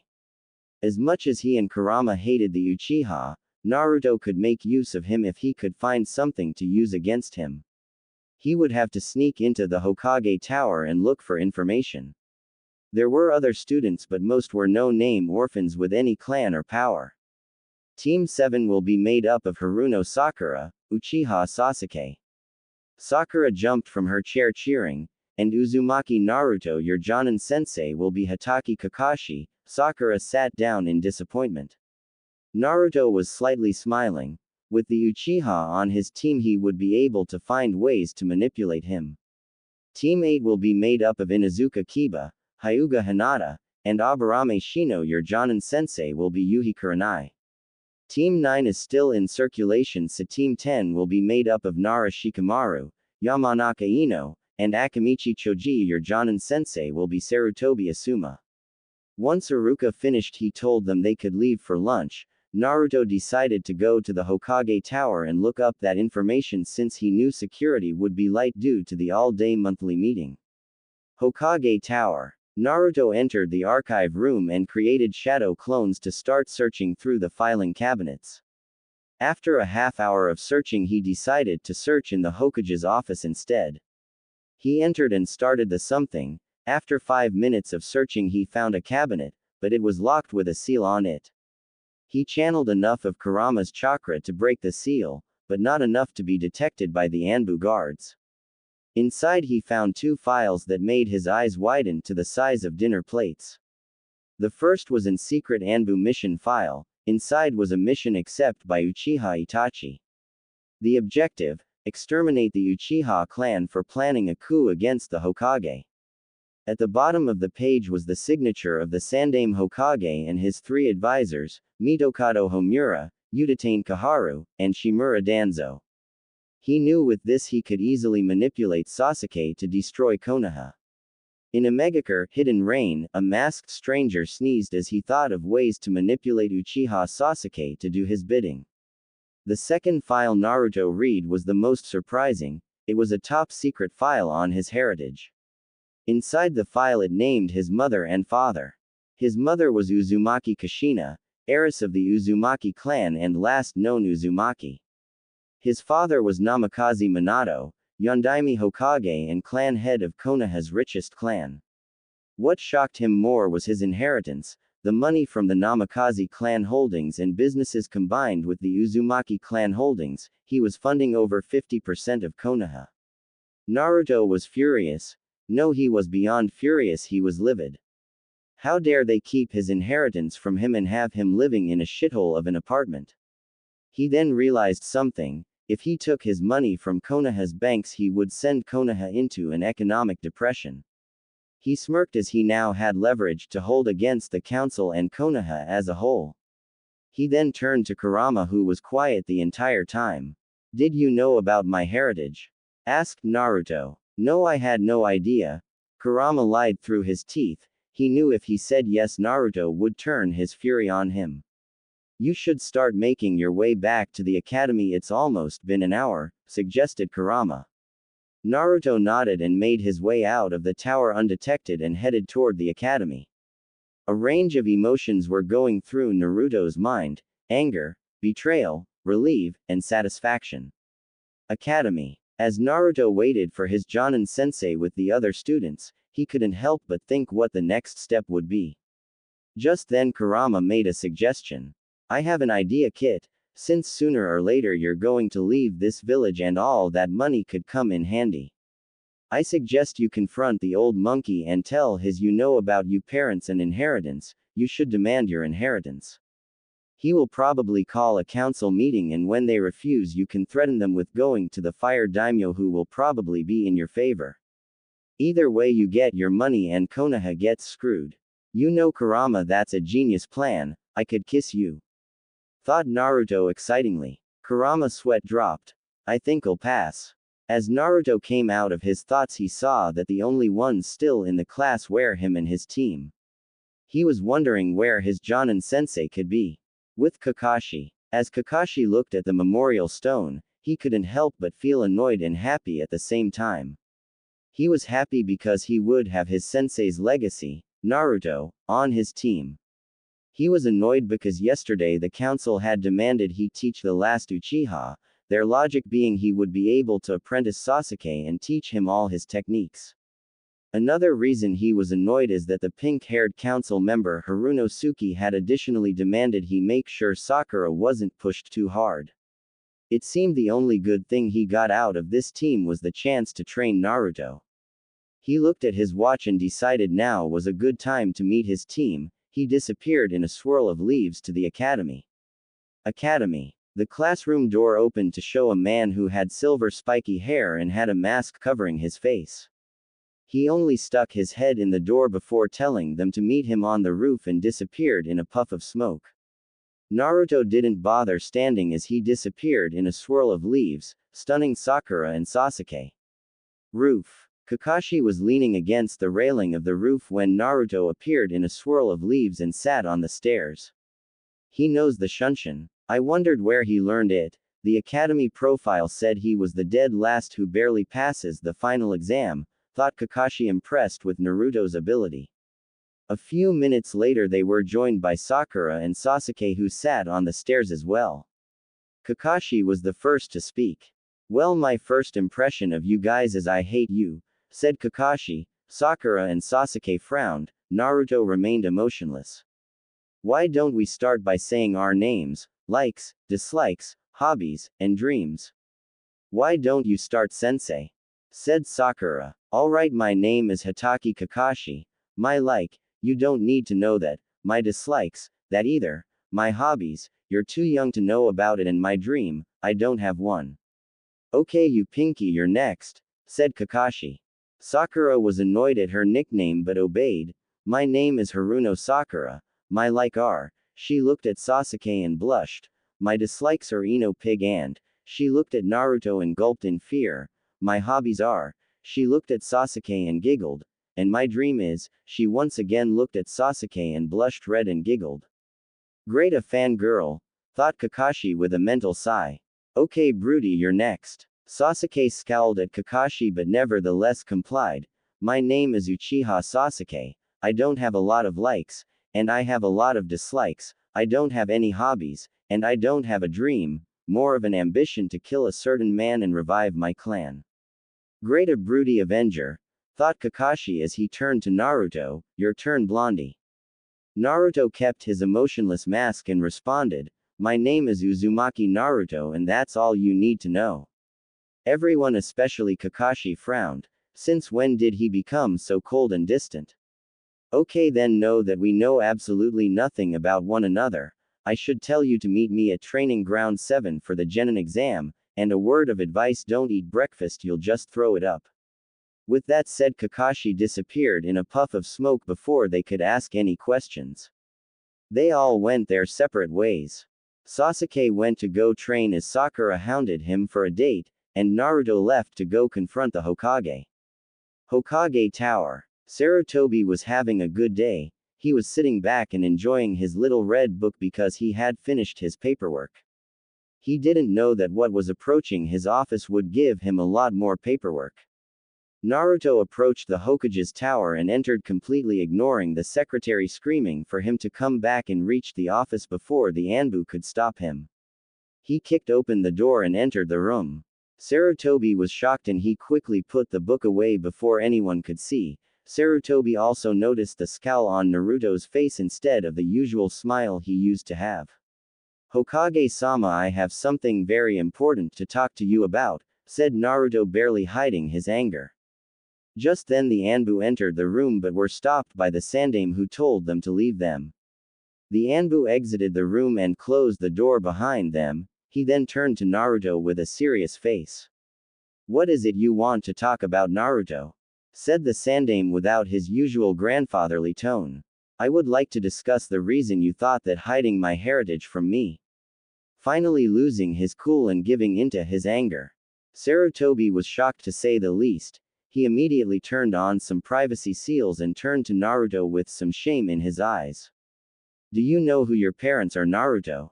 Asked the aging leader. Yes, I do. My mother was a kunoichi named Uzumaki Kushina and was also the last of the known Uzumaki clan. Naruto walked to the window and looked at the Hokage monument, and my father was none other than Minato Namikaze, Yondaime Hokage of Konoha. Now Sarutobi was shocked and was trying to think how it was that Naruto found out. The only ones that knew his heritage were Kakashi and Jiraiya. He wanted to be sure which one it was, before he took any further action. Tell me who told you this, Naruto.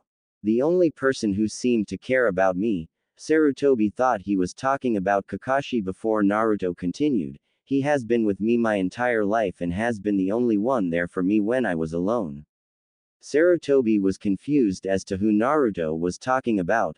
Naruto saw his confusion and decided to explain further. His name is Kurama, or as you would better know him, Kyuubi, Naruto said calmly with no emotion. Sarutobi dropped his pipe when he mentioned Kyuubi, thinking that the fox was influencing Naruto. Naruto, you cannot trust the fox, he will only use you and discard of you when you are of no use to him, Sarutobi said with a sort of pleading to get his point across. The fox is evil and you must never trust it.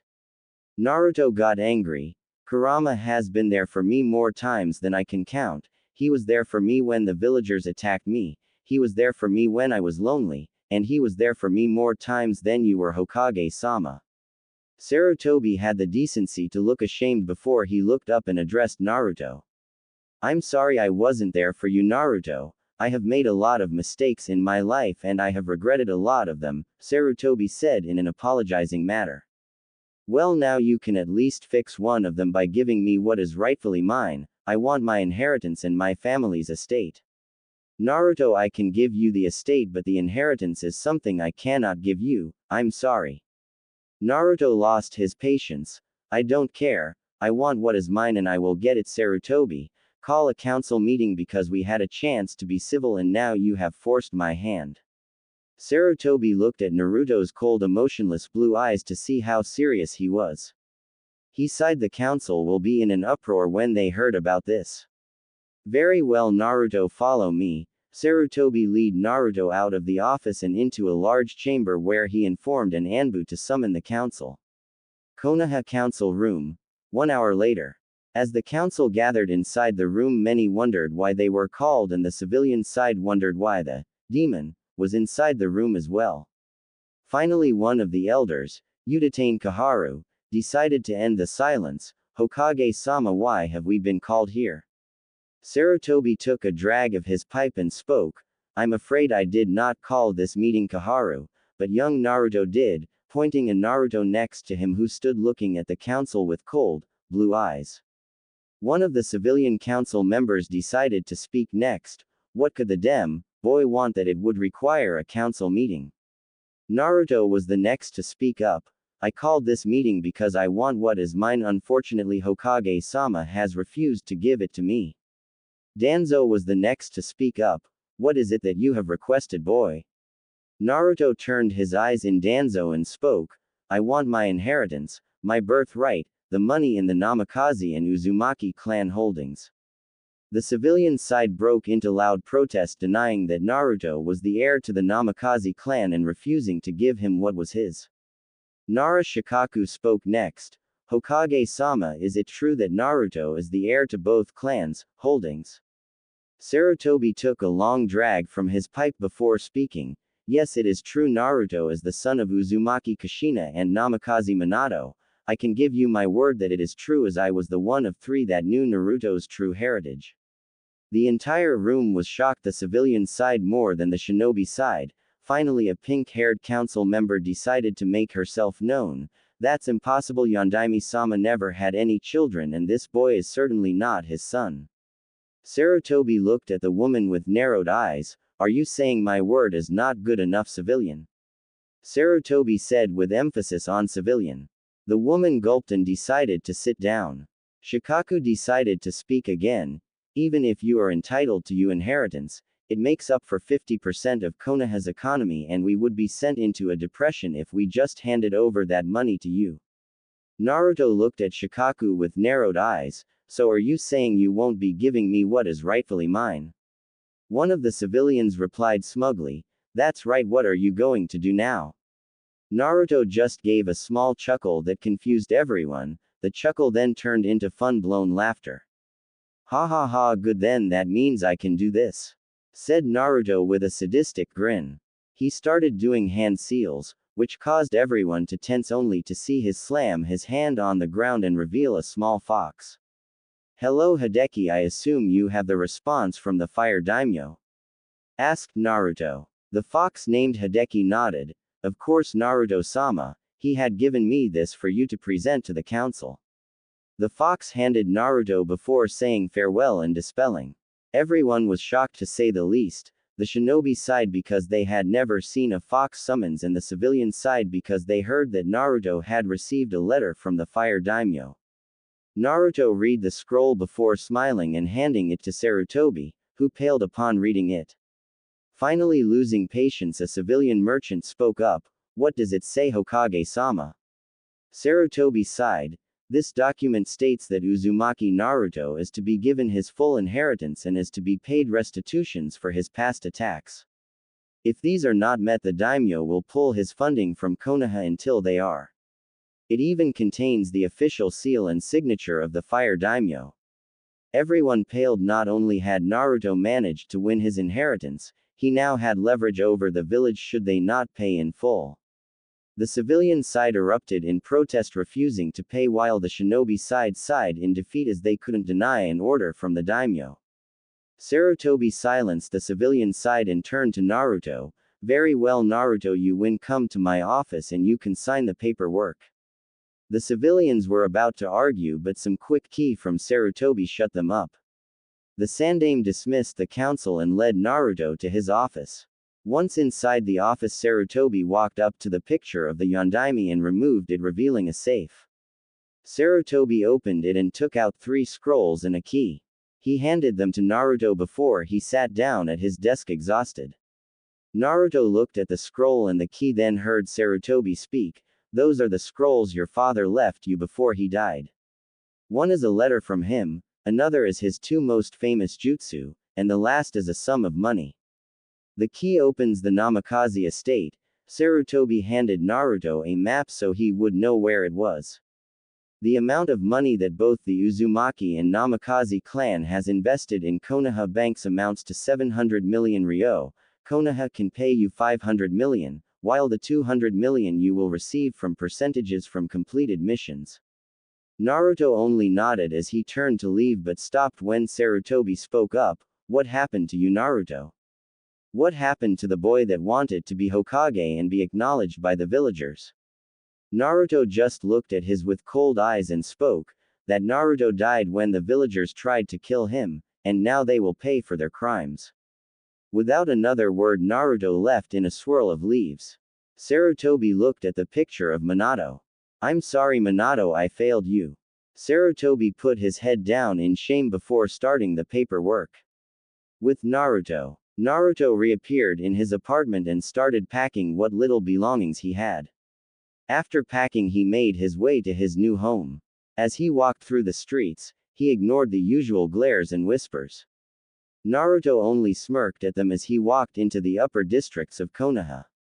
He could sense that there were people following him, but he wanted them to see how he walked into their beloved Yondaime's estate. He stood in front of the Namikaze estate and noticed the blood seal on the gate. He cut his thumb and smeared blood on the seal. He waited a few seconds before the gate opened and he entered the compound. He looked at the house in admiration. It was a 2-story European-style house. It had a large front yard, and the backyard looked like a large training ground. He used the key Sarutobi had given him and opened the door. Inside the house, he couldn't help but be impressed at all the expensive appliances and furniture. He made his way to the 2nd floor. He found 6 doors. 3 doors were master bedrooms, 2 doors was a very large bedroom, and the final room was a large library, study that contained very large amounts of scrolls and books. He took one of the books from a shelf and saw it was a book on advanced sealing techniques. With all these books, I can probably become a seal master before I leave Konoha. These books will also help me complete the Hiraishin no Jutsu and the Edo Tensei so I can use them with no problem, thought Naruto. Before leaving the study to look at the basement, he created 30 shadow clones. Okay, here's what I want you to do. 10 will study advanced Fuinjutsu, 10 will research to complete the Hiraishin, and 10 will research to complete the Edo Tensei. With his orders given, the clones left to do their work and Naruto continued to the basement. As he reached the basement, he saw that there was a heavy metal door with a blood seal. He spread blood on the seal and watched as the seal glowed and opened, revealing a large armory. He looked at the katanas and tantos hanging on the walls. He also saw crates on the other side of the room, kunai, shuriken, explosive tags, containers of soldier pills and blood pills, flash and smoke bombs, and Hiraishin 3-prong kunai. This room had enough weapons to supply a civil war, but Naruto didn't look a gift horse in the mouth since these supplies will be useful for the destruction of the leaf. Well, it's getting late and I should probably get some sleep for tomorrow's test. Naruto went upstairs and randomly chose one of the bedrooms to sleep in, at least while he was still in the village. Next day, Training Ground 7. Sakura and Sasuke waited at Training Ground 7 for their sensei and blonde teammate. Naruto showed up wearing his black Anbu pants, red t-shirt, fingerless gloves with metal plates, dark blue sandals, and hid black and red camouflaged vest. He walked toward them eating an apple, looking at them with an emotionless face. "You're late," screeched Sakura. Naruto ignored her as he sat down and took out a book on advanced sealing. Sakura saw that he was ignoring her. Her violent temper got the better of her rational fear and she lunged at Naruto, ready to punch him. Naruto saw this and dodged the punch, unsealed his sword, and put the sword at Sakura's throat. Naruto looked at Sakura with cold eyes, ready to kill. "What do you think you were trying to do, Haruno?" Sakura only gulped in fear as the realization of what she did set in. "I'm sorry, I won't do it again," she said in fear of losing her life. Naruto didn't bother to acknowledge her apology. He resealed his sword and returned to his book. Sasuke watched the situation with interest. How could the dead last be so skilled? Sasuke had to admit that Sakura was weak, but Naruto showed skill that wouldn't belong to the dead last. 2 hours passed and there was a large puff of smoke, which revealed Kakashi holding a clock and 2 bentos. For those that don't know what a bento is, it's basically a lunchbox. "Yo!" greeted Kakashi with an eye smile. Sakura only screeched, "You're late." While Sasuke looked at him annoyed and Naruto kept reading his book. "Sorry, I got lost on the road to life," he lied. Everyone, even Naruto, sweat dropped at his horrible excuse. He went over to the 3 wooden posts and placed the bentos and a clock on them. He then turned to address the genin and took out 2 bells. "Okay, children, your objective to pass the test will be to take these bells from me," said Kakashi, holding up 2 bells. "But sensei, there are only 2 bells and there are 3 of us," asked Sakura. "Very good, Sakura. The reason for that is that whoever doesn't have a bell will be sent back to the academy. Also, if you can't get them before the timer runs out, you will be tied to a post while I eat lunch." At the mention of lunch, 2 stomachs growled. "Make sure you come after me with intent to kill or you won't get the bells." Kakashi readied the timer before yelling, "Go." Everyone hid and began planning their next move. "It doesn't make sense," he said. "Only 2 of us will pass, but I have never heard of a 3-man squad." "Wait a minute, of course I see the game you're playing, Kakashi," thought Naruto with a grin as he figured out the true meaning of the test. Naruto began preparing accordingly and made some seal-less shadow clones to begin setting the trap. He grinned as he remembered that Kakashi said to come with the intent to kill. He would make him regret that.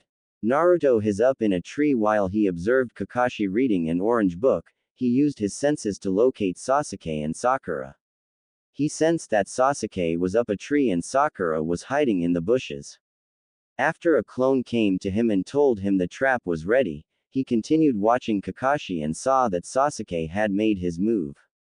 Sasuke ran toward Kakashi and started using taijutsu. Kakashi was impressed with his taijutsu and even put his book away to be able to deflect his punches and kicks. Sasuke sent a roundhouse kick at Kakashi's head, which he grabbed. Sasuke then twisted his body to punch Kakashi, but failed when Kakashi caught his fist. Sasuke used this chance to grab the bells since Kakashi had his hands full. The Jonin felt Sasuke touch the bells and immediately pushed him away. Sasuke landed on his feet and started a series of hand signs. "Fire style. Fireball jutsu," Sasuke mentally yelled. "What a genin doesn't have enough chakra to do that jutsu," thought Kakashi. When the fireball dispersed, there was only a singed crater and no Kakashi. Before Sasuke could search for Kakashi, he heard something under his feet. Earth style. Double suicide decapitation technique. A hand shot from the ground and grabbed Sasuke's foot. It dragged him down into the earth until nothing was left but a head. Kakashi appeared in front of Sasuke with an eye smile. "Not bad for a genin, your taijutsu could use a little work." "Get me out of here!" yelled Sasuke in anger. No, I don't think so, Kakashi said with an eye smile and walked away. Kakashi hid in the trees as he looked down on Sakura, not sensing someone was watching him. She seemed to be frantically looking for Sasuke. Kakashi decided to cast a genjutsu on Sakura to see how she would react. The result was pathetic. Sakura was walking through the wood as she heard a rustle in the bushes and took out a kunai. Who's there? Sakura said in fear. Sasuke stumbled through the bushes. Sakura gave a sigh of relief until he saw the state he was in. Sasuke was covered on cuts and was bleeding profusely. Sakura, help me, Sasuke pleaded weakly. Sakura could only let out a scream before she fainted. Kakashi looked at her unconscious body with a sweat drop. This is the kunoichi of the year. The academy standards have really gone down, whispered Kakashi. Kakashi was about to move on to Naruto until he heard a voice, wind style, drilling air bullet. A bullet of air caught him off guard and pushed him into the clearing. He recovered and 10 Naruto clones surrounded him. 6 clones engaged him in taijutsu. He had a difficult time dealing with Naruto's unknown type of taijutsu, but his years of experience allowed him to stay one step ahead. After dispelling all the clones, he noticed the 4 clones were finishing up hand signs. Fire style. Fire dragon jutsu. Yelled all the clones simultaneously. Kakashi's eye widened when he saw 4 fire dragons coming from all sides. He quickly used a kawarimi substitution to replace himself with a log. Kakashi was immediately on guard, hiding in the trees. On the other side of the clearing stood a wide-eyed Sakura and a jealous Sasuke. Amazing, he used so many powerful jutsu, thought Sakura. How is the Dobi so strong? I should be the one with that power. I needed to kill him, thought Sasuke angrily. I never knew Naruto was so strong. He nothing like the academy reports say, said Kakashi out loud. Thank you, sensei. Kakashi heard a voice behind him. He quickly jumped away as a katana sliced through the branch he was standing on. Kakashi saw Naruto's emotionless face as they both landed in the clearing. Kakashi took out a kunai and stood in a defensive stance, while Naruto stood in an offensive stance with his katana. Both stood in the clearing. Naruto took the first move and swung his sword at Kakashi, who dodged. Naruto twisted his body to try and behead Kakashi, who used the kunai to block. Both stood trying to overpower the other with their respective weapon. Not bad, Naruto, you're very skilled, praised Kakashi. Naruto didn't give any emotion as he responded, thank you, sensei, but I am still holding back. Naruto started channeling wind chakra through his katana to sharpen the blade. He sliced through Kakashi's kunai like a hot knife through butter. Kakashi jumped away but had gotten a shallow slice through his vest. Kakashi was impressed that Naruto put him on the defensive like this, although he couldn't go on the offensive. Naruto was at least high Chunin level. Before Naruto could continue the Kenjutsu fight, the clock sounded indicating time was up. Alright, time's up, and you didn't get the bells, Kakashi said with an eye smile. Sasuke and Sakura came out from the bushes, both with different reactions to what they had witnessed. Sakura had a look of awe and fear, while Sasuke had a scowl on his face. Naruto kept his emotionless mask and didn't pay any attention to his teammates. Sasuke walked up to Naruto. Where did you learn that jutsu? Teach me. Naruto ignored Sasuke and decided to speak up. Actually, sensei, I think you should double check your bells. Don't ignore me, Dobi, yelled Sasuke, but noticed he was still being ignored. Sasuke, be quiet, it's Naruto's jutsu. If he doesn't want to give it to you, he doesn't have to, snapped Kakashi. Kakashi then followed Naruto's advice. He noticed that the bells were gone. He was shocked to say the least. When did he get the bells? Thought Kakashi. Naruto then held up the bells he had taken from Kakashi. Good job, Naruto, you have an extra bell. Who are you going to give it to? Naruto turned around to look at Sasuke and Sakura and remembered something Kurama had taught him, look underneath the underneath. He threw them both bells before speaking. They can have both of them because they are my comrades and it wouldn't be a full team without them, would it, Kakashi sensei?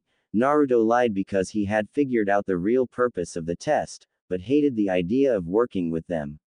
You all pass, proclaimed Kakashi with an eye smile. Looks like he figured out the true meaning of the test, thought Kakashi. That's right, Naruto, the true meaning of the test was for you guys to use teamwork to get the bells from me, but because Naruto gave them to you, he showed that he was a team player. Remember, those who disobey orders are trash, but those who abandon their friends are worse than trash. Sakura only sighed in relief that she would get to stay in her Sasuke-kun's team. Sasuke was angry because he had to accept pity from the Dobi. Another part of him was relieved that he was finally a genin and was one step closer to his goal. Kakashi dismissed his genin with orders to report here for their first mission, then left in a poof of smoke. Sasuke left with the intention of training, while Sakura followed him like a lost puppy asking for a date. Naruto went back to his estate in a swirl of wind. With Naruto was in his personal training ground working on completing his training and mastering the Rasengan. Normally mastering the Rasengan would take months to master, but he also had the aid of 200 shadow clones doing the same training. He estimated that he would master it by later tonight. When Naruto had gotten home, he had been given a report on the status of completing the research for the Hiraishin and the Edo Tensei. His clones estimated that the work would be finished in 5 months. So far, his clones had discovered that both jutsus were a type of summoning. The Hiraishin used the seal formula on the Hiraishin kunai as a summoning point where the user only needs to use a small amount of chakra to reverse summon themselves to the kunai. The Edo Tensei was a more complex jutsu. It summoned souls from the afterlife and placed them in a new body. The user would have to make a sacrifice, a live person, for the body to be used, a vessel for the soul. These bodies would be indestructible and regenerate themselves. The only way to stop the bodies would be by sealing them. A problem with the jutsu was the control over the soul the user would have. In order to control the soul, the user would have to be stronger than the summoned, or the soul could turn against the summoner. He didn't have to worry though. Using his DNA that contained both the Sharingan and Mokuden genes, he could easily control and summon souls. All Naruto needed now was to start grave robbing. He would have to be careful though. Either way, both jutsu once complete would be a very powerful addition to his arsenal. He left the compound to get dinner and left his clones to their assignments. He walked toward Ichiraku Ramen, ignoring the usual glares. He stepped inside the stand and couldn't help but smile. He loved coming to the small ramen stand because it was the only place he could go as a kid and not get kicked out. He hoped when he destroyed Konoha they didn't die with the rest of the damn village. "Welcome to Ichiraku Ramen, can I take your order?" asked a young teen waitress named Ayame. "I'll have the usual Ayame Nichan," Naruto said with a smile. Ayame realized who was over the counter when she turned around. "Oh, Naruto-kun, it's good to see you. Where have you been?" Naruto realized that it had been 8 months since he had been here, occupied with his training and planning his revenge. "You know me, Ayame Nichan, training to get stronger," Naruto responded with a sincere smile. Ayame went in the back to make his ramen and came back 5 minutes later. Naruto ate his ramen, enjoying the taste and remembering the old times he had in the little stand. After 20 bowls of ramen, he paid and thanked Ayame for the dinner. When he got home, he went to bed wondering what the next day would bring. 2 months later. If Naruto didn't hate Konoha before, he sure as hell hated it now. The past 2 months had been hell for Naruto and his squad. They would always do D-rank missions, and Naruto hated doing the menial tasks to improve teamwork, as Kakashi would say, except he never helped do the mission, only giggling perversely at his book. Currently they had just returned from capturing the fire daimyo wife's cat Tora, and it had taken all of Naruto's willpower not to destroy the cat's mind with his Sharingan. "Oh, my little Tora-chan, are you alright? Mommy missed you." The fire daimyo's wife was currently crushing the cat between her cleavage. It gave Naruto a sense of pleasure watching it suffer. The Sandaime Hokage was looking through D-rank missions. "Since your squad finished another D-rank, now you have choice. You can walk some dogs, babysit, or..." No, Tora-chan, come back, yelled the daimyo wife as Tora escaped again. Or you can capture Tora again, finished Sarutobi. Naruto started letting out an unholy amount of killing intent and everyone in the room was sweating and looking nervous. No, if I have to chase that damn cat one more time, I'm going to give it back in ashes, yelled Naruto in anger. Kakashi decided to play peacemaker. Hokage-sama, I think Team 7 is ready for AC rank mission. Yes, I think that Team 7 is more than ready for AC rank, agreed the Sandame. Tazuna-san, please enter, said the Sandame. Team 7 turned to see a man who looked to be in his 50s holding a sake bottle and drunk. This is what I get for my money, a couple of brats and their sensei. You promised me Ninja Hokage-sama, slurred Tazuna. I can assure you, Tazuna-san, these genin are more than capable of protecting you. Sarutobi turned to address Team 7 inches. Team 7, your mission is to escort Tazuna-san to his home in Nami no Kuni, Land of Waves, and protect him until he completes his bridge. Team 7 nodded in agreement and Kakashi told them to meet at the gate in 2 hours. 2 hours later, Naruto hid in the shadows watching the gate and waiting for his team and Kakashi. He watched as Tazuna fidgeted nervously. He checked his equipment one more time. He checked his 4 separate ceiling tattoos. The storage seals held his Razorberdo, Hellraiser blade, kunai, shuriken, and the final seal was a summoning tattoo for the foxes. He checked his vest pockets that held his storage scrolls filled with cloths, money, and medical supplies. He looked down the street and saw Sasuke was approaching the gate with Sakura in tow. Kakashi showed up 5 minutes later. Okay, is everyone packed and ready to go? Asked Kakashi with an eye smile.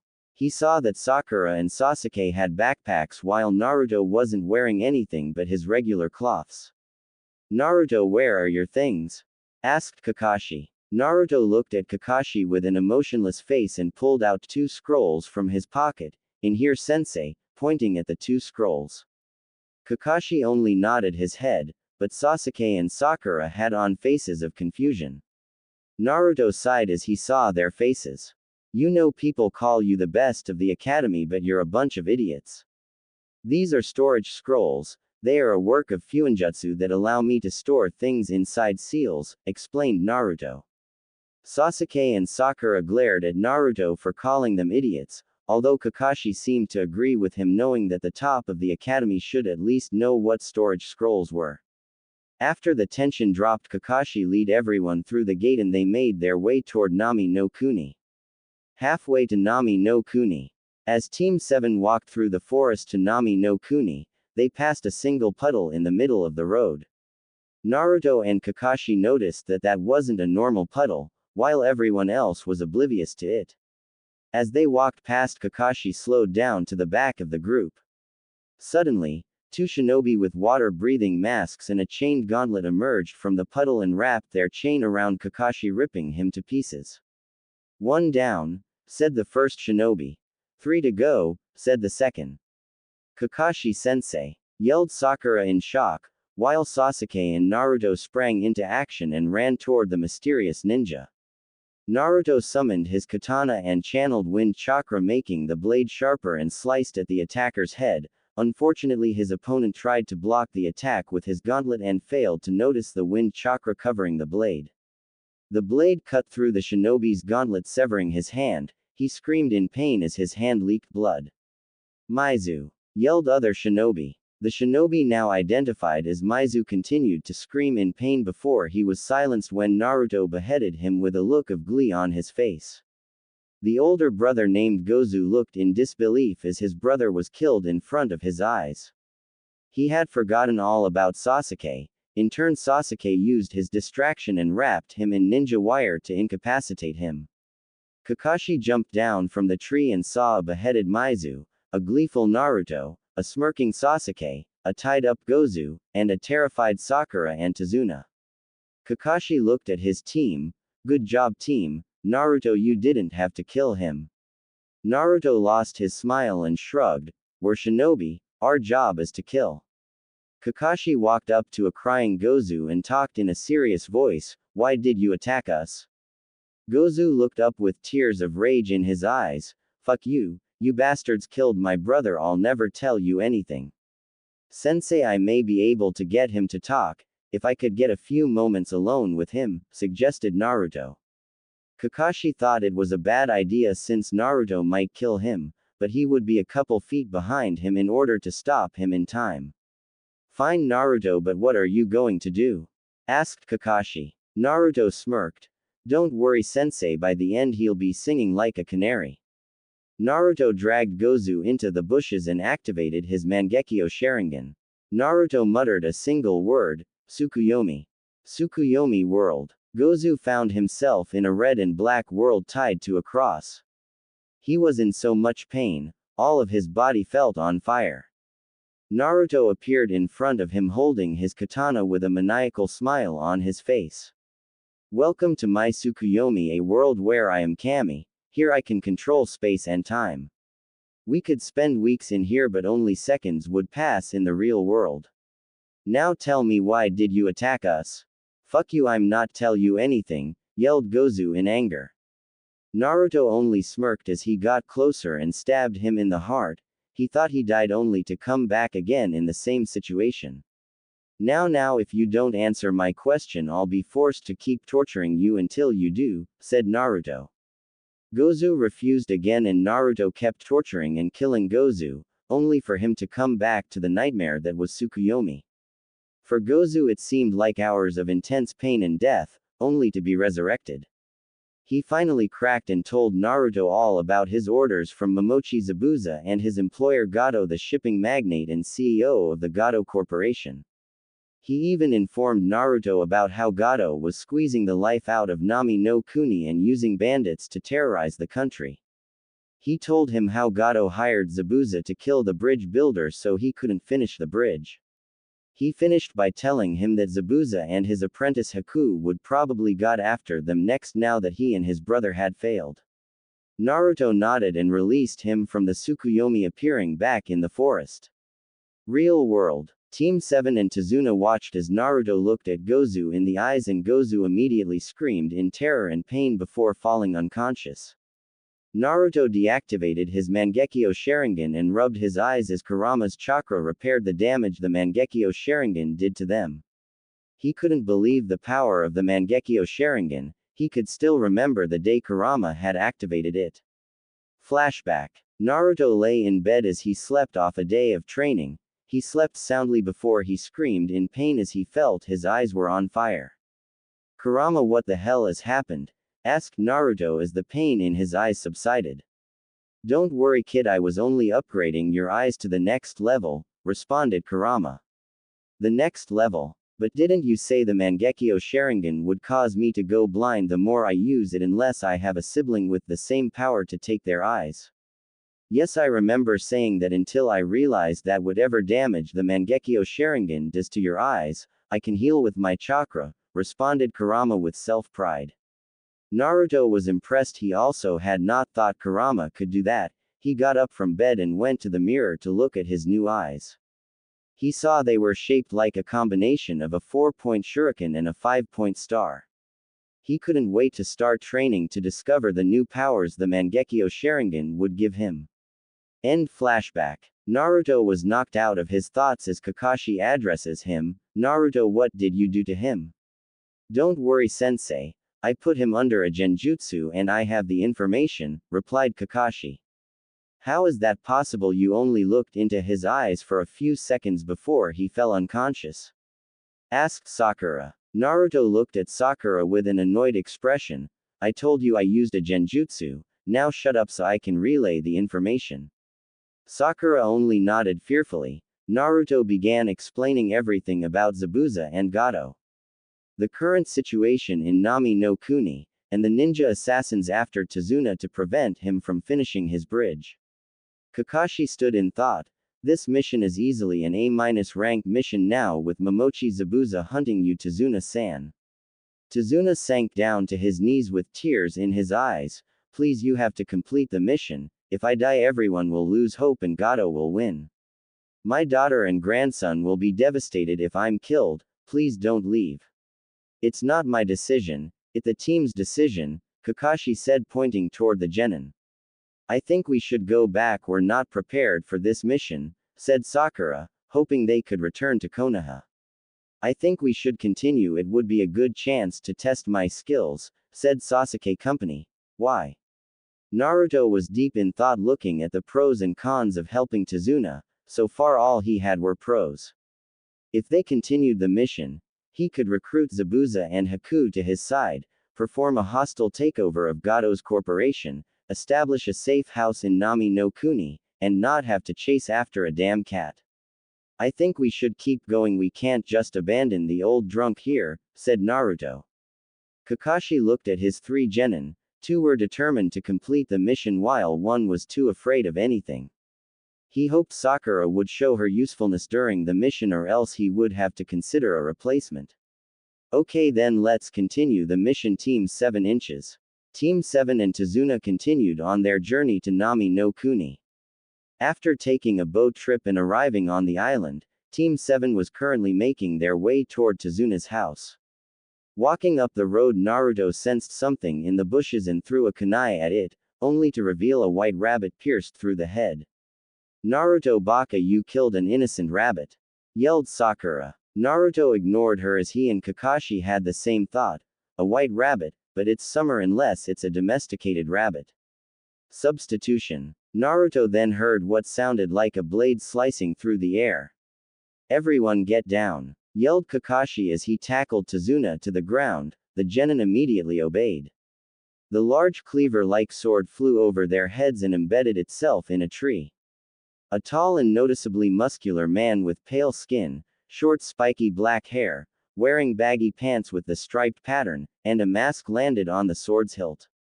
Sharingan no Kakashi, I never expected to face you. Oh, and you're in charge of a team of brats. Anyway, all I want is the bridge builder. If you give him to me, you and your brats can go free, said Zabuza. Kakashi was about to speak until Naruto interrupted him. Kakashi-sensei, I will fight Zabuza, you stay behind and protect the others. Naruto, you can't be serious, he's an A- rank missing nin. You're no match for him, yelled Kakashi at Naruto's overconfidence. Naruto unsealed his katana. Kakashi-sensei, I think we went over this. When I fought with you, I was holding back a lot. Naruto didn't wait for Kakashi's approval and ran forward towards Zabuza, who retrieved his sword from the trunk of the tree. Naruto summoned his katana and both swordsmen meet in the middle of the clearing. Metal clanged as both swordsmen tried to overpower the other. Zabuza was surprised that Naruto could hold his own against him. Not bad, Gaki, but you're not strong enough to beat one of the 7 ninja swordsmen, stated Zabuza with a smirk. Naruto just gave his own smirk. You're wrong because I'm holding back. Naruto jumped back and formed a one-handed seal. His entire body glowed as he deactivated his gravity seals. Naruto disappeared in a blur. Zabuza looked around and only his years of experience prevented the blonde from using his speed to behead Zabuza. Hold still, you damn Gaki, yelled Zabuza in frustration as he defended from the blonde's quick slices. What's wrong, Zabuza? It looks like one can become one of the ninja swordsmen nowadays, taunted Naruto. Zabuza yelled in anger and charged at the blonde. He didn't see the kick that sent him into the nearby lake. Zabuza stood on the water with a murderous look in his eyes. Naruto just smirked and went to face Zabuza on the top of the water. With Team 7 and Tazuna watched the fight with wide eyes. They couldn't believe that Naruto, a fresh genin, was getting the better of an A- rank missing nin and a member of the 7 ninja swordsmen of the mist. Kakashi, being an experienced ninja, could tell that Naruto, even though was showing great strength and skill, was still holding back.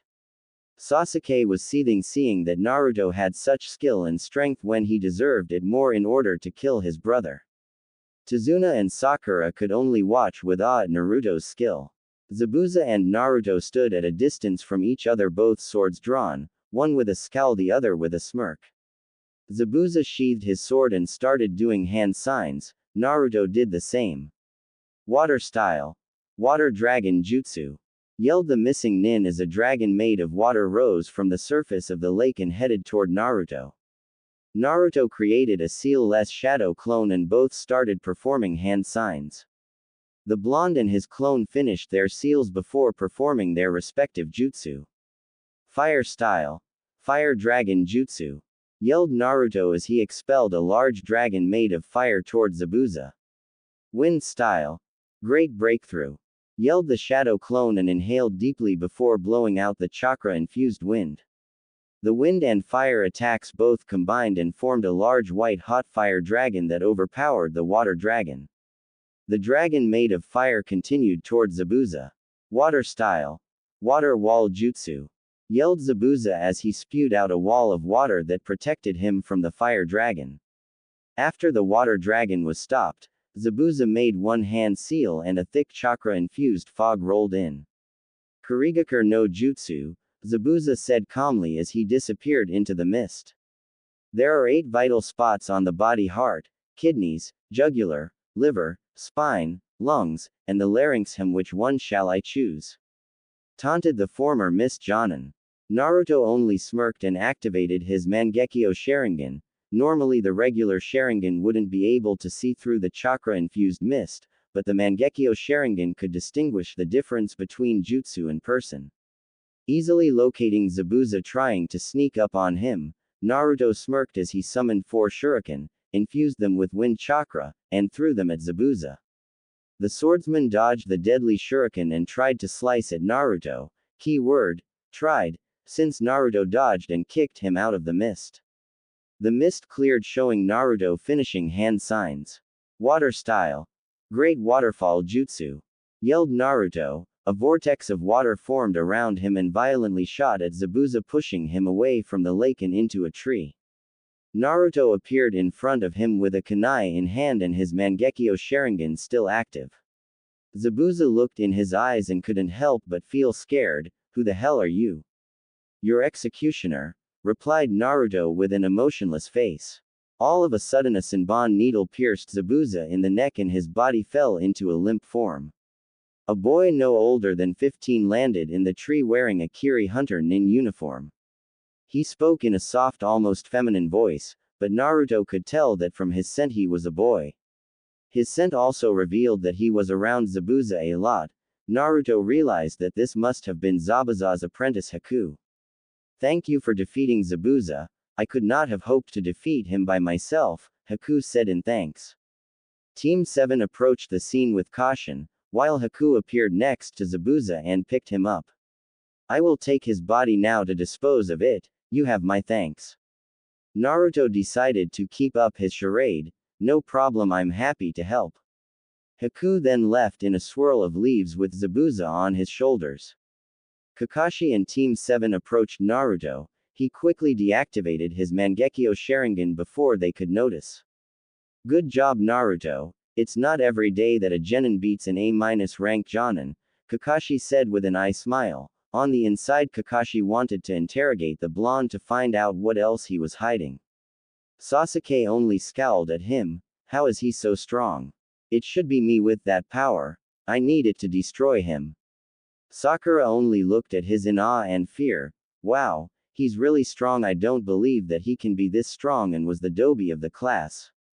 Inner Sakura could help but disagree with her master. I bet Sasuke-kun is much stronger than Naruto Baka. Tazuna looked at Naruto with newfound respect. This kid is really strong. To think that he defeated someone who was making their sensei nervous and not break a sweat. I'm glad I went to Konoha with this mission. Before Kakashi could ask him any questions, he spoke. I think we should continue on to your home, Tazuna-san. It's getting dark out here. Tazuna only nodded and said that his house was close by, only a few minutes up the road. Team 7 and Tazuna walked quietly toward Tazuna's house. Meanwhile, Naruto was busy figuring out how to track down the missing nin and his apprentice. If they didn't join him, he would be forced to kill them to avoid fighting them in the future.